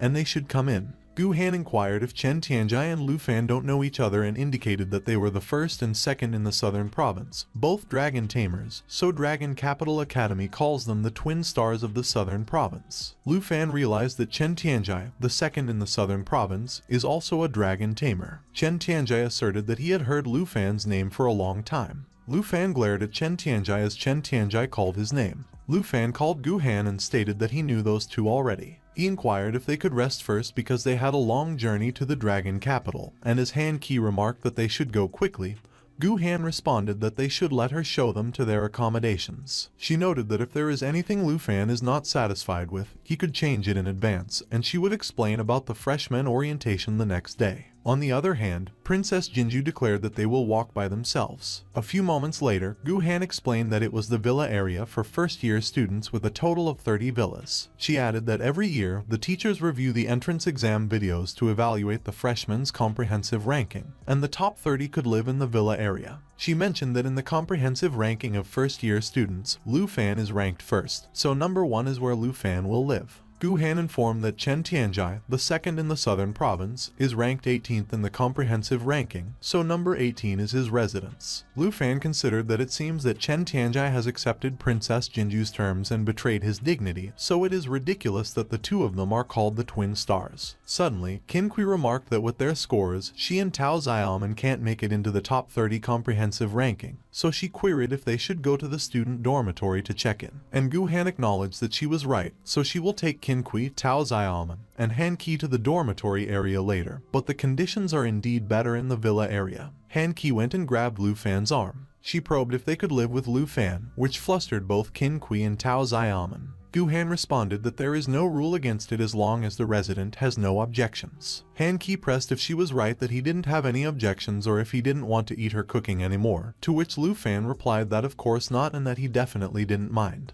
Han Qi proclaimed that Lu Fan doesn't mind, so they will all live together, and it was just right to build some rapport and increase their teamwork, and it will be convenient for future expeditions into the secret realm. Lu Fan suggested for Qin Kui, Tao Xiaoman, and Han Qi to move in with him and observed that the dormitory area is quite far from the villa area, so if he needed to find them, it would take half the campus. Qin Kui assented that fine, while Tao Xiaoman agreed that alright, because she stays wherever Qin Kui stays, and after all, the conditions in the villa are much better. Han Qi celebrated and cheered that Qin Kui could taste her cooking from that point onward too, while Tao Xiaoman warned that living together is fine, But Lu Fan shouldn't get any funny ideas about Qin Kui as she will be watching him. Suddenly, the system notified Lu Fan that the location of the treasure map was nearby, and Lu Fan surmised that the treasure was in a villa right next to him. Lu Fan queried who lives in number 2, and Gu Han explained that she only manages the southern province, so she is not familiar with the freshmen from other areas. Gu Han noted that she believes there is only one girl living in number 2. Lu Fan called Han Qi and informed that she and Gu Han would go to number 1 first while he went to meet their neighbor. Han Qi quickly responded that she understands, so Lu Fan should go ahead and remember to bring a gift for the neighbor, but Lu Fan rejoined that Han Qi shouldn't overthink it because he was just going to see what the second-ranked person is like. Han Qi considered that just hearing that it was a girl made Lu Fan want to go, so he was finally growing up. While Tao Xiaoman clicked her tongue in her mind as she reflected that she really underestimated Lu Fan because he was living with the three of them but was still trying to chat up the neighbor, and Lu Fan wondered why it feels like he has been misunderstood. Lu Fan went and rang the doorbell of Villa number 2. He pondered if the neighbor would like Han Qi's cake and reasoned that it would be best if he could get in since they have all just moved in and he needed to get the treasure before the neighbor finds out. As soon as Jian Ying opened the door, Lu Fan greeted her and introduced himself as the number 1 from Jianghai City in the southern province. Jian Ying just stood there and did not say anything. Lu Fan remarked that the pumpkin cake was a gift for Jian Ying and they were neighbors, so they should be friends and get to know each other. Lu Fan and Jian Ying stood there at the front door for a moment in awkward silence. Jian Ying accepted the pumpkin cake. She stated that she is Jian Ying from Yinbei province, and Lu Fan reflected that she has a cute voice, but it is so hard to talk to her. Lu Fan inquired if he could come in and sit for a little bit because he was a little thirsty and would like a glass of water, but he considered that his excuse was so lame as it was obvious that his intentions weren't pure, so he was wondering what he was saying. But Jian Ying nodded and Lu Fan expressed thanks. Lu Fan quickly ran past Jian Ying. Jian Ying was puzzled when she saw that Lu Fan had already disappeared toward her villa. Meanwhile, Lu Fan realized that he can't stay there long, so he must find the treasure quickly. As Lu Fan entered a room, he assumed that it seemed to be Jian Ying's bedroom. He cursed in his mind as he entered another room and figured that it was the bathroom. Lu Fan opened the door to another room, as the system notified Lu Fan that he had arrived at the treasure map location. He believed that he had found it and that it must be the room Jian Ying hadn't been in. There was a jade dragon egg in the room, and Lu Fan recognized that it was indeed the second dragon egg. Lu Fan quickly ran out of the room, and he came across Jian Ying, who was carrying 2 glasses of water. He explained that he is suddenly not thirsty anymore, so he will head back, and it was nice to meet Jian Ying, so he will see her at the freshman entrance ceremony the next day. Jian Ying noticed what was in the room where Lu Fan came from. She wondered if Lu Fan was a pervert. That night, at Villa number 1, Lu Fan stayed up. Xiao Ye was staring intently at the jade dragon egg. Lu Fan observed that it was a jade dragon egg and it was just like when he found Xiao Ye's dragon egg. The jade dragon egg started to crack. Both Lu Fan and Xiao Ye were surprised when a bright light burst out of the jade dragon egg. A level 1 jade Dragon emerged from the egg. Lu Fan noted that it turned out that the jade dragon is not a combat type dragon because with over 600 spirit, it is clearly a support type. Looking at the jade dragon's skills, Lu Fan calculated that for Xiao Ye and him, who shared a bloodline with dragons, all effects would be doubled. Lu Fan estimated that during the big exam, Xiao Ye had a 30% boost from Dragon's encouragement, and when releasing Cataclysm, Xiao Ye's spirit attribute exceeded 7,000, so if he added the Jade Light from the Jade Dragon with double the effect, increasing the attributes by another 60% would be close to 12,000. He speculated that the Jade Dragon could also assimilate equipment effects into its own, so if it upgrades or assimilates a lot of equipment, he can't imagine how strong the Jade Dragon will become. Lu Fan determined that there is an important thing to think about. As he pondered what name he should give the Jade Dragon, he saw that the Jade Dragon and Xiao Ye were fighting, and he urged that they should stop it. Lu Fan suggested that they call the Jade Dragon Xiao Fei. He laughed and added that Xiao Fei sounds good and from that point onward, she will be Xiao Ye's little sister. Xiao Ye and Xiao Fei roared at each other, and Lu Fan insisted that they should stop it because they are going to wake everyone up. The next day, at the freshman enrollment ceremony, Lu Fan inquired if the life professions and combat professions didn't attend the enrollment ceremony together. Qin Kui confirmed yes, so Han Qi had to go to a different place for hers while Tao Xiaoman wondered why it was so noisy in his room last night. Lu Fan prepared to answer Tao Xiaoman, but he was cut off. One of the male students called the others and urged that they should look, and another male student noted that there were 2 other beauties, a priest and a swordswoman, and they are so pretty and definitely campus belle level. Another guy commented that going into a secret realm with such beauties, even dying in there would be worth it, and he wishes he could be their boyfriend. Another guy scoffed that they dreamed, and as he queried if they don't see that there is a guy with the ladies, another guy argued that there are two of those beauties and they can't both be Lu Fan's girlfriends. Ignoring those guys, Qin Kui explained that she inquired of Gu Han the other day, and the hidden profession had to sit in the front row, which made Tao Xiaoman wonder if she can't sit with Qin Kui, and she replied that she will go to the back row then.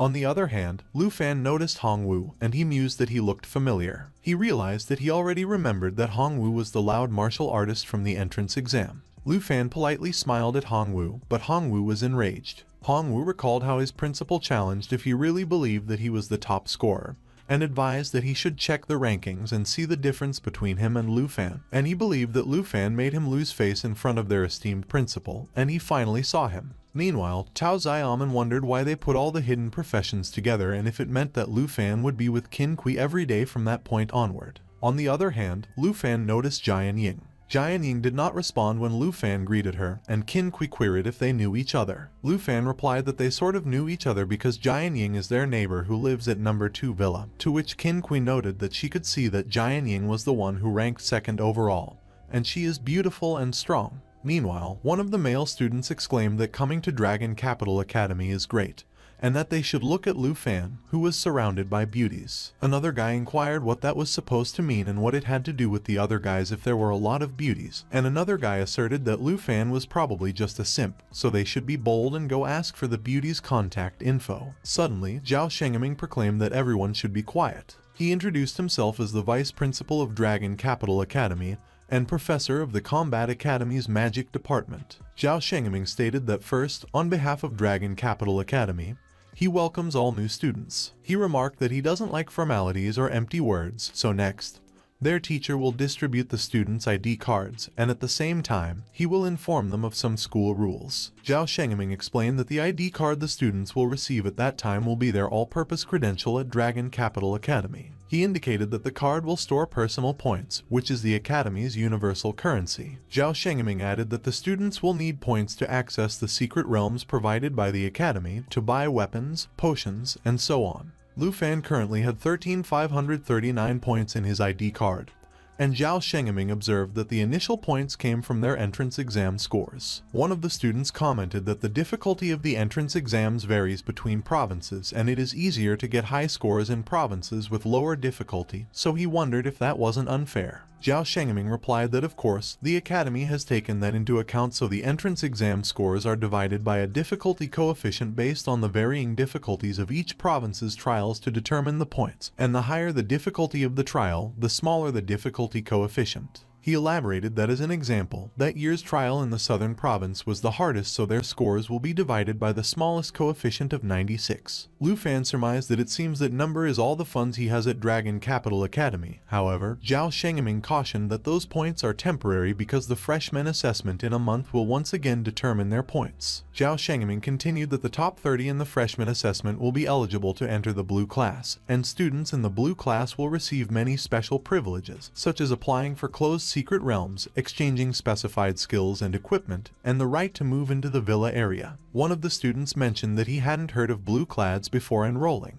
Another student echoed that he hadn't heard of it either, but it looks like they have a chance to move to the villa area, and Lu Fan reasoned that it meant that he, being the current first place, has the qualification for the blue class, but if he loses that qualification later, he will have to move out of villa number 1. Zhao Shengeming laughed and declared that he understood all the students want to enter the blue class, but he must tell them in advance that entering the blue class doesn't mean they could relax, because any student could challenge the members of the blue class in battle, and blue class members must win to retain their spot. He warned that if a blue class member loses, they must give up their spot to the challenger, and moreover, blue class members cannot refuse challenges. Zhao Shengeming informed that currently there are 30 members in the blue class, the top 30 in the entrance exam. He revealed that the first place is the top scorer from the southern province, Dragon Tamer Lu Fan. One of the students pondered if the first place was Lu Fan and if he wasn't the simp, and suggested that Lu Fan must have a dragon to be the top dragon tamer. Another student cautioned that they should keep their voice down and not let Lu Fan hear them, because if he really has a dragon, they are screwed. And another student remarked that even an earth dragon is formidable, so it was no wonder Lu Fan is the top scorer from the southern province. Suddenly, one of the students announced that he just searched and there are no scores or videos of Lu Fan's entrance exam. Another student speculated if Lu Fan could be an unqualified beneficiary, someone his family arranged to get in, and another student observed that indeed, only the second place from the southern province, Chen Tianjai, has searchable results, and they should look at how powerful his dragon is. On the other hand, Chen Tianjai wondered when she wanted to take Lu Fan down and responded that he would follow her order. But Princess Jinju advised that Lu Fan's strength is still unclear, so Chen Tianjai shouldn't rush,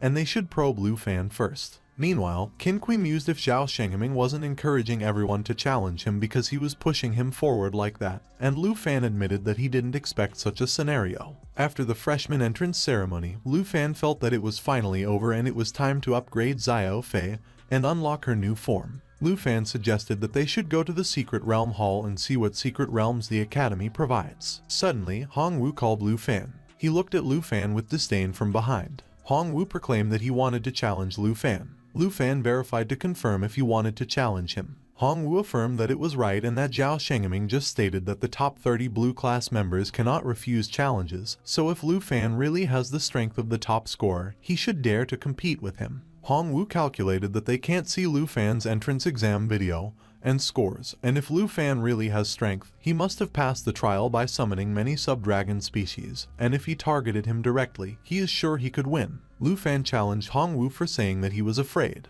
He agreed that if that was the case, he would accept Hongwu's challenge, and Hongwu acknowledged that Lu Fan had guts, so he would bet 200 points. Lu Fan wondered if it was only 200, but he reasoned that it was fine because 200 should be a lot for Hongwu, and he agreed with Hongwu and confirmed that they will bet 200 points. One of the students inquired if they were already fighting and observed that it was the number 1 dragon tamer, so that should be interesting. Another student probed if a dragon tamer isn't similar to a summoning mage, and Princess Jinju noted that it was a perfect opportunity to see what Lu Fan got, so they should keep a close eye on every move he makes. Meanwhile, Hongwu declared that they will start on the count of 3 and started counting down. On the other hand, Tao Xiaoman asked if Lu Fan won't lose, and Qin Kui laughed and replied that Tao Xiaoman hadn't seen Lu Fan in action. Gu Han and Zhao Shengming watched expectantly as Hongwu continued to count down. Hongwu prepared to attack and uttered the count of 1. Meanwhile, Qin Kui assured that Tao Xiaoman will know soon. Hongwu lunged at Lu Fan and shouted that they should begin. Hongwu barked that he should take it, hurling the words with swaggering force that dripped with the kind of cocky certainty that made him sound untouchably confident. But he froze stiff in raw shock the instant Lu Fan blinked out of sight right in front of his eyes, the disappearance knocking the wind out of his bravado. He muttered with disbelief, bleeding through every dragged-out syllable, racking his head over whether that had truly been a second-tier mage's blink skill, and how in the world Lu Fan of all people had managed to pull it off. Lu Fan remarked that he'd heard Chi masters could brawl face-to-face or strike from afar, defend or counter on a dime, and then pressed with sharp edge if that sorry excuse really counted as the height of his strength. Hongwu snapped back that he was marching straight toward his own grave without the faintest shred of clue. He growled again that he should take it before throwing himself forward with his roaring chi-rising wave that thundered like a storm breaking loose.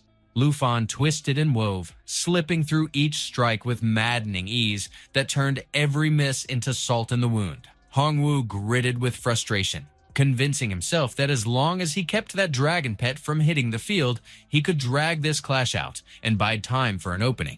But the illusion shattered clean through when Lu Fan suddenly stood right in front of him, poised to crush him with a merciless blow. Hongwu braced hard with his solid as a rock, scoffing inside that nobody alive could crack it without packing at least 280 points in strength. Yet in the very next heartbeat he groaned, rattled to the bone by the pain as Lu Fan tore the shield apart and hammered him with a brutal kick. He staggered back, wondering if he had actually lost.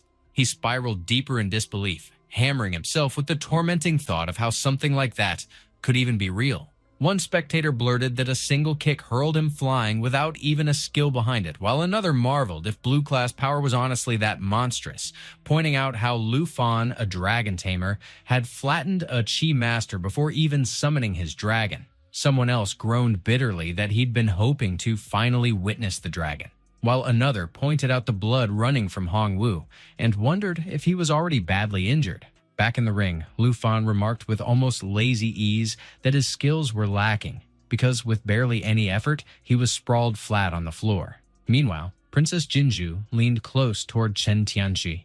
and pressed if he had been keeping a sharp watch on Lu Fan, probing how confident he felt about beating him. He admitted bluntly that without the dragon pet, he only felt about 30% sure on sheer ability alone. With the princess's buffs, though, he figured his chances climbed to 70%. She noted in her blunt tone that the number already sounded pretty high. Back in the clash, Lu Fan hoisted his ID card right over Hong Wu's with an easy, almost cocky show of control. He tossed out that a bet was a bet, and since Hong Wu had been the one to light the fire, he'd gladly scoop up the 200 points. Hong Wu froze on the spot, gawking at the digits burning across Lu Fan's ID. His head spun, 13,739 points, multiplied by the Southern Province's savage coefficient of 96, climbing to nearly 1.3 million exam points. Nearly 1.3 million. While second place, Chen Tianji, barely clawed together 210,000. He sneered inwardly at himself, forever daydreaming about toppling Lu Fan. Not long after, inside Dragon Capital Academy's Secret Realm Hall, Qin Kui strolled over to greet Lu Fan and mentioned they had hauled Han Ke along. Han Ke darted forward, blurting if someone had already taken a shot at him, and if he'd caught any damage, but he brushed her off with effortless ease and told her not to lose sleep over it.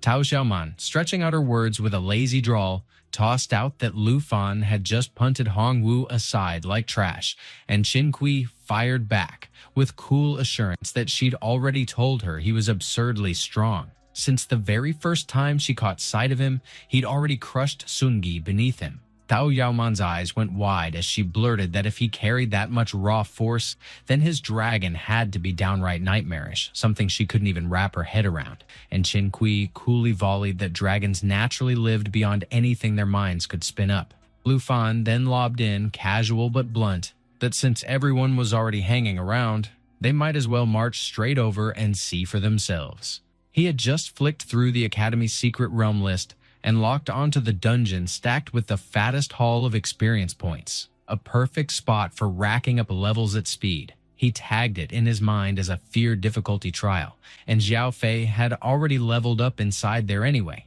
Han Ke cut in, warning with a half-scolding snap that even if he dragged her in just to fill the slot, it was still a level 45 secret realm, not some kiddie playground. And if it all went sideways, people could actually die.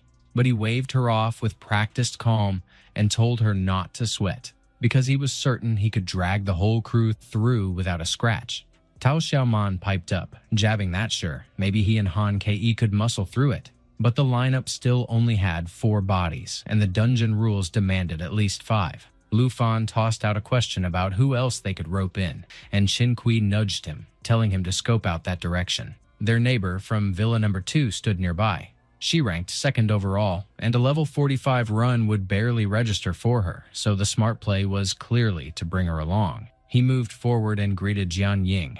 He muttered a curse under his breath when her expression screamed misunderstanding, though honestly, his shady antics chasing that dragon egg had been enough to fuel it. He remarked she seemed to be dungeon shopping too, and claimed they were in the same situation, though inside, he grumbled that talking to her felt like torture, since she'd probably just throw back a blunties or no. Silence stretched out, awkward and heavy. Then, out of nowhere, she dropped the bomb by calling him a pervert. Tao Xiaoman cut in, pressing him on what exactly he did to her, and he snapped back in defense, insisting it had all been a dumb mix-up when he called out to her last time. Their first encounter had been rough, sure, but he swore he was just a normal guy. And since he caught her browsing dungeons too with no one else around, he explained they were a short one for Poison Spider Forest. So teaming up made sense, and he pressed her to decide. She paused, her reaction shifting when the words Poison Spider Forest landed. Eventually, she gave a nod, and while Lu Fan checked if that meant their lineup was confirmed, Qin Kui chimed in that either way, he scored slick by pulling her in, and Tao Xiaoman piled on, teasing that with just a few words, he had bagged the number 2 genius of Yunbei province. Lu Fan then offered to cover the points for the group, but Jian Ying cut him off, tossing out a sharp no. She tapped her ID card against the display. The screen lit up with her balance, 8,744 points, and she remarked they should get moving. Lu Fan couldn't help but clock that she still sat on more than 8,000 points, and while wondering about Yunbei province's difficulty coefficient, He calculated that even if it peaked at the brutal southern province level of 96, her exam total would push past 800,000, which marked her as straight-up monstrous. A beat later, Qin Kui circled back to Poison Spider Forest, and Han Kei grimaced, remarking that even the air there shredded like blades. Lu Fan then fixed his gaze ahead. He remarked that their destination looked like it was right over there. Tao Xiaoman pressed Lu Fan hard, demanding why he dove into that dungeon when it clearly sat at level 45 with a vicious fear difficulty tag hanging over it. He explained with a straight face that he had lingered in the dungeon hall forever and found no other run offering more experience at a higher level, but she fired back, hammering home that wasn't even the point she meant. Han Ke slid in with a practical reminder, pointing out that since they came here to grind levels, they ought to spread the good stuff around. It was the fine quality food, travel biscuits, and Lu Fan remarked with blunt certainty that the things were absurdly useful, because with those in hand, they would rocket to the second transition level in no time. Han Ke admitted the biscuits came from a recipe the life profession teacher handed out, and plenty of classmates fumbled it badly. But she lucked out since an enhancer chef had a sky-high success rate for stacking effects, so she nailed it cleanly on her very first try. She casually pulled Jian Ying into the circle by calling her classmate. She tossed in offhand that Jian Ying should give some a try too. Jian Ying then probed if the cake from last time was also her handiwork. Han Ke checked if she meant the pumpkin cake, and Jian Ying confirmed. So Han Ke promised that if she liked it, she could whip up more anytime.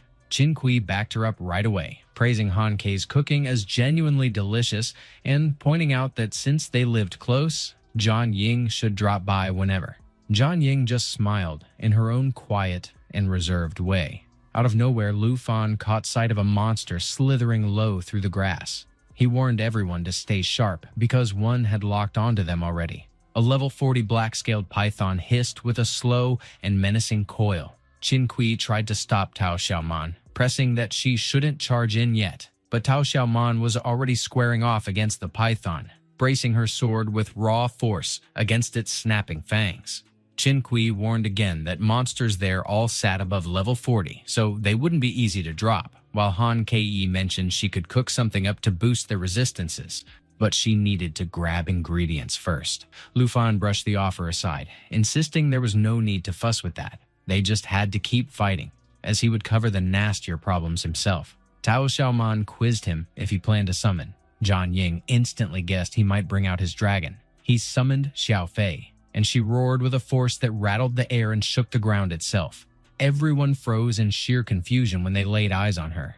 Tao Xiaoman demanded in blunt disbelief if that thing right there really counted as a dragon. Lu Fan scolded Xiao Fei with a sharp edge of humor, telling her not to perch on his head and accusing her of acting far too cheeky. Qin Kui arched a brow and pressed if it wasn't Xiao Ye instead, pointing out with sly emphasis that he had two dragons, while Han Ke pressed harder, baffled at where that dragon even appeared from and why she had never glimpsed it before. The python lunged in sly timing, pouncing on the opening when Tao Xiaoman lost focus, blindsiding her so hard she didn't even see it coming. Lu Fan barked out sharp, pushing Xiao Fei to fire off Emerald Light without holding back. Tao Xiaoman braced against the python's tail, but the heavy impact drove a groan from her lips and sent her staggering off balance.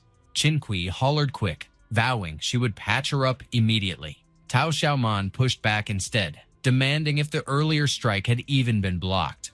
Lu Fan confirmed bluntly, laying it out, that with Xiao Fei covering the field, they could all breathe easy since debuffs and injuries meant nothing now. Qin Kui bragged with crisp bite that her cast scrubbed away debuffs, blocked hits, and boosted stats all at once, easily outshining any second-tier priest, while Tao Xiaoman muttered with grudging awe that dragons really proved their worth since even a small one could shield her and crank her power sky high. The python hissed out loud and vicious, lunging straight at them. Han Ke shouted fast that they had to stay on edge because it was coming hard, and Lu Fan fired back coolly that he would take care of it. Then everything froze as a savage beam ripped the air and scorched into the python's mouth, slamming it down with brutal force. Jian Ying snapped cold that wasting more time wasn't an option. She stood tall as a level 21 swordmaster wielding the level 21 Bloodbreaker sword, reminding them flatly that they were already marked targets. Lu Fan caught on it was her, recognizing the strike as a swordmaster's hallmark, and admitted with a tight edge that number 2's strength cut deep. Jian Ying stiffened in a jolt when her eyes locked on what rose behind Han Kei. Lu Fan bellowed fast at her to duck. Han Kei froze, baffled and clueless about the threat creeping right up behind her. Lu Fan lunged hard, yanking her flat to the ground, while Jian Ying sliced brutal into the spider. 2 level 45 silver-armored spiders crawled out and Lu Fan cursed inside, knowing Sword Shadow's armor break wouldn't even scratch them. Jian Ying burst into a blur of speed and shot straight at the spiders. The spider hurled out mandible piercing, but it swung wide and missed clean. It lashed out again and again with mandible piercing, but every strike whiffed against Jian Ying. Lu Fan shouted sharp for her to keep her guard up. He drove his blade deep into the spider's body just as she hung in midair, nearly clipped. She shot back sharp that he better not slack off. She warned there wasn't just one silver-armored spider. She conjured her level 21 Breaking Army Greatsword along with the level 14 Water Cold Sword. She laid down grim that silver-armored spiders weren't the only threat. Black web hunters had arrived too. A level 45 black web hunter lingered in the distance, its gaze locked cold and unbroken on them. Lu Fan remarked that Jian Ying's weapons were all class exclusive, and he noted with a sharp glance that they definitely didn't look ordinary. She explained that a swordmaster could personally forge her own weapons, and each one grew stronger alongside her starting from level 1. But it clearly wasn't the right moment for polite introductions. She immediately unleashed her frost without hesitation. He compared it in his head to a dragon master, thinking that one upgraded the dragon pet while the other strengthened the weapon. Out of nowhere, a spider shrieked behind Jian Ying. Lu Fan quickly called Xiao Fei over and urged her to unleash Emerald Light. Jian Ying responded by activating her mountain shaker. She hurled her sword straight into the spider's stomach with sharp precision. She pointed out that it carried a 30% attribute boost and thanked Lu Fan as her water-cool sword shot up to level 15. Lu Fan's Emerald Dragon also leveled to 2, and he reasoned that she wielded the blood-breaking sword for swift penetration, the water-cold sword for magic control, and the third one for blocking with high damage. And seeing those 3 together, the Swordmaster was undeniably a versatile class. They were suddenly rattled by Han Kei's piercing scream. Qin Kui shouted toward Tao Xiaoman and urged that they protect Han Kei. Lu Fan stressed that there were still countless silver-armored spiders, so he would keep watch while Jian Ying needed to quickly track down the black web hunter. Jian Ying lingered, caught in hesitation. She then caught sight of everyone battling together with fierce determination. Lu Fan reminded them that they must watch out for web bind, since once caught, breaking free would be nearly impossible. She couldn't help but be amazed at their teamwork in action. But then she jolted in alarm as multiple projectiles sliced toward her from behind. She instantly raised her sword to deflect them, and the Emerald Light lent its defense as well, but one slipped through and struck, leaving her wounded. Lu Fan cautioned her to wait because she was injured, and he pressed that she mustn't go deeper on her own. He then urged Xiao Fei to hurry up and heal her immediately. But Qin Kui called back to him and insisted that he needed to chase after Jian Ying, because with Emerald Light, they could handle things there. He finally relented with a quick reply, agreeing and declaring he would entrust his aunt to their care. A few moments later, Lu Fan reached the Black Web Hunter's location, and he froze for a second when he caught sight of Jian Ying's battered state. He looked straight at her and declared that he had found her and came to back her up. She already carried several injuries across her body, and her breathing came out ragged. Lu Fan wasted no time and unleashed Emerald Light in a rush of healing energy. Jian Ying stubbornly insisted that she could finish it off on her own, but the Black Web Hunter lashed out with its web bind, and she instantly realized the situation had turned grim. Lu Fan warned her sharply not to lose focus. He pressed that she should stick close and follow him. He then unleashed his Dragon Claw without hesitation. With a brutal swing, he shredded into the Black Web Hunter's body. Jian Ying registered in disbelief that with just a single strike, he had left the monster heavily mangled. Though they were separated by only one rank, the force he packed equaled his full-strength Mountain Shaker. Lu Fan then urged that they strike together as he activated Whisper of the Wind. Jian Ying hurled her Mountain Shaker forward while he roared through with his Dragon Fang strike. She noted how wide the gap in strength felt, yet in the middle of it she caught herself strangely reassured. The Emerald Dragon suddenly advanced to level 3, and Lu Fan casually remarked that it was pretty decent, since a handful of monsters already pushed Xiao Fei to level 3, and it ought to hit level 5 before they finished sweeping the secret realm. Jian Ying suddenly admitted that for once, she had lived through a day where she was treated as fragile and received help. Out of nowhere, Qin Kui rushed over and called to them. She announced that the silver-armored spiders were cleared out, while Han Kei cheerfully remarked that she had just leveled up. Lu Fan immediately countered with a firm no, emphasizing that Jian Ying was strong, but he added that no matter someone's strength, they would never let a teammate fight by themselves. She felt a tug inside as her heart shifted, moved by the weight of his words. Han Kei then turned to Lu Fan and pressed him on why he didn't use Emerald Light on himself, and he brushed it off, saying flatly that he didn't need it. Tao Xiaoman chirped that he should quit wasting time and teased, asking if she was right that his so-called Great Dragon could heal. Xiao Fei promptly called on her Fountain of Life. Qin Kui stretched with delight, exclaiming that she felt fully energized like she could jump into another battle, while Tao Xiaoman snickered that Lu Fan's head looked green, and he snapped that Xiao Fei shouldn't heal her anymore. Jian Ying couldn't hold back a small smile as she observed them bantering. She caught herself thinking that maybe having teammates wasn't so terrible after all. Not long after, Tao Xiaoman frowned and pointed out that something felt off since the map seemed to end there, and she asked if they had really reached the finish. But then she spotted a vast expanse ahead and pressed Lu Fan if she was right about that. Out of the blue, Qin Kui cut in and demanded to know what that thing was. A dark, gaping hole stretched before them, spilling sinister energy that crept through the air. He muttered grimly that it looked like the lair belonging to the Secret Realm's boss. Lu Fan was standing at the edge of the cliff, casually checking out the boss's stats flickering across his system screen. He figured that absorption regeneration and mass frenzy were both tricks for commanding other spiders, which meant clearing them out first sounded like the smart play.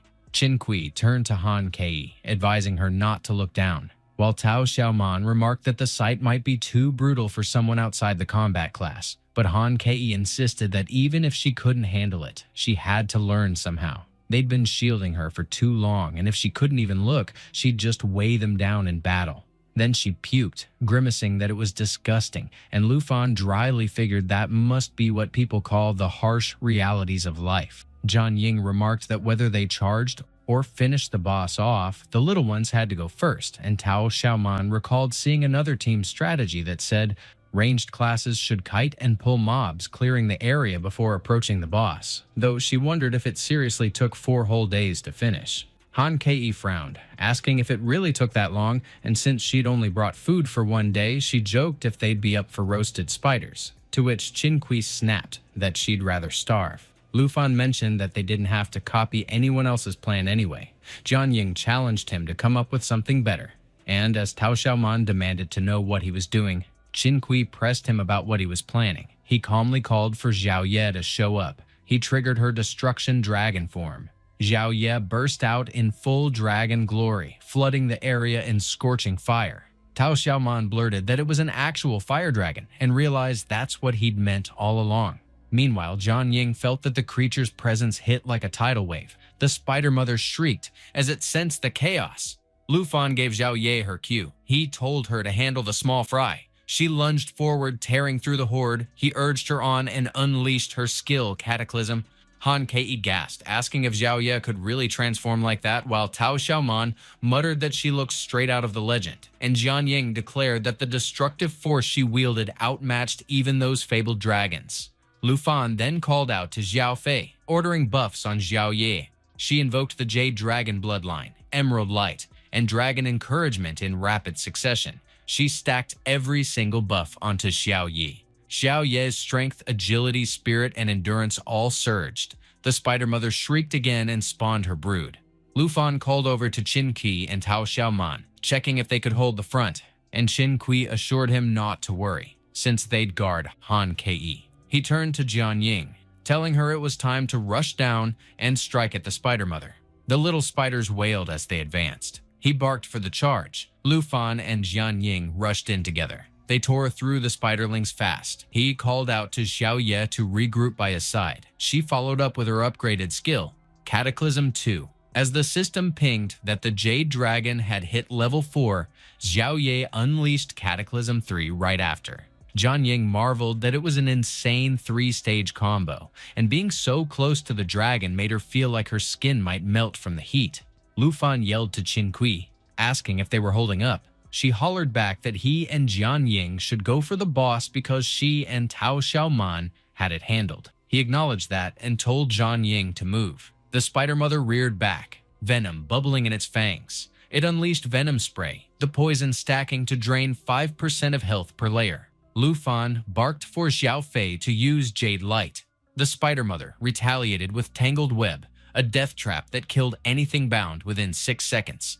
Lu Fan slashed his blade, slicing through the sticky threads, but the attack clipped his face and he grunted as blood streaked down his cheek. He told Xiao Ye that it was time. Meanwhile, Xiao Fei's gaze locked onto the droplets of his blood hanging in the air. She tilted her head and caught them with her tongue. She swallowed every one of them. Lu Fan commanded Xiao Ye to release Burning All Things. She beat her wings and conjured 4 blazing tornadoes that tore through the spider horde. Jian Ying wondered if it still had even deadlier powers, and realized that kind of apocalyptic destruction could wipe out entire nations. The small spiders screamed as the flames devoured them. She couldn't help but think it was incredible. One dragon nearly erased the swarm alone. Then the system chimed to notify Lu Fan that the Jade Dragon reached level 5, unlocking a new skill, Jade Blessings, which added 3 layers of Jade Dragon aura to boost the next 3 attacks. He started to order Xiao Fei to use another skill, but froze when her body began to glow. He wondered if it was what he imagined. Her wings spread wide, massive and radiant. She grew human legs beneath them. Her body shifted into a human form. He realized it was just like Xiao Ye. Xiao Fei had gained a new form, and with it, far greater power.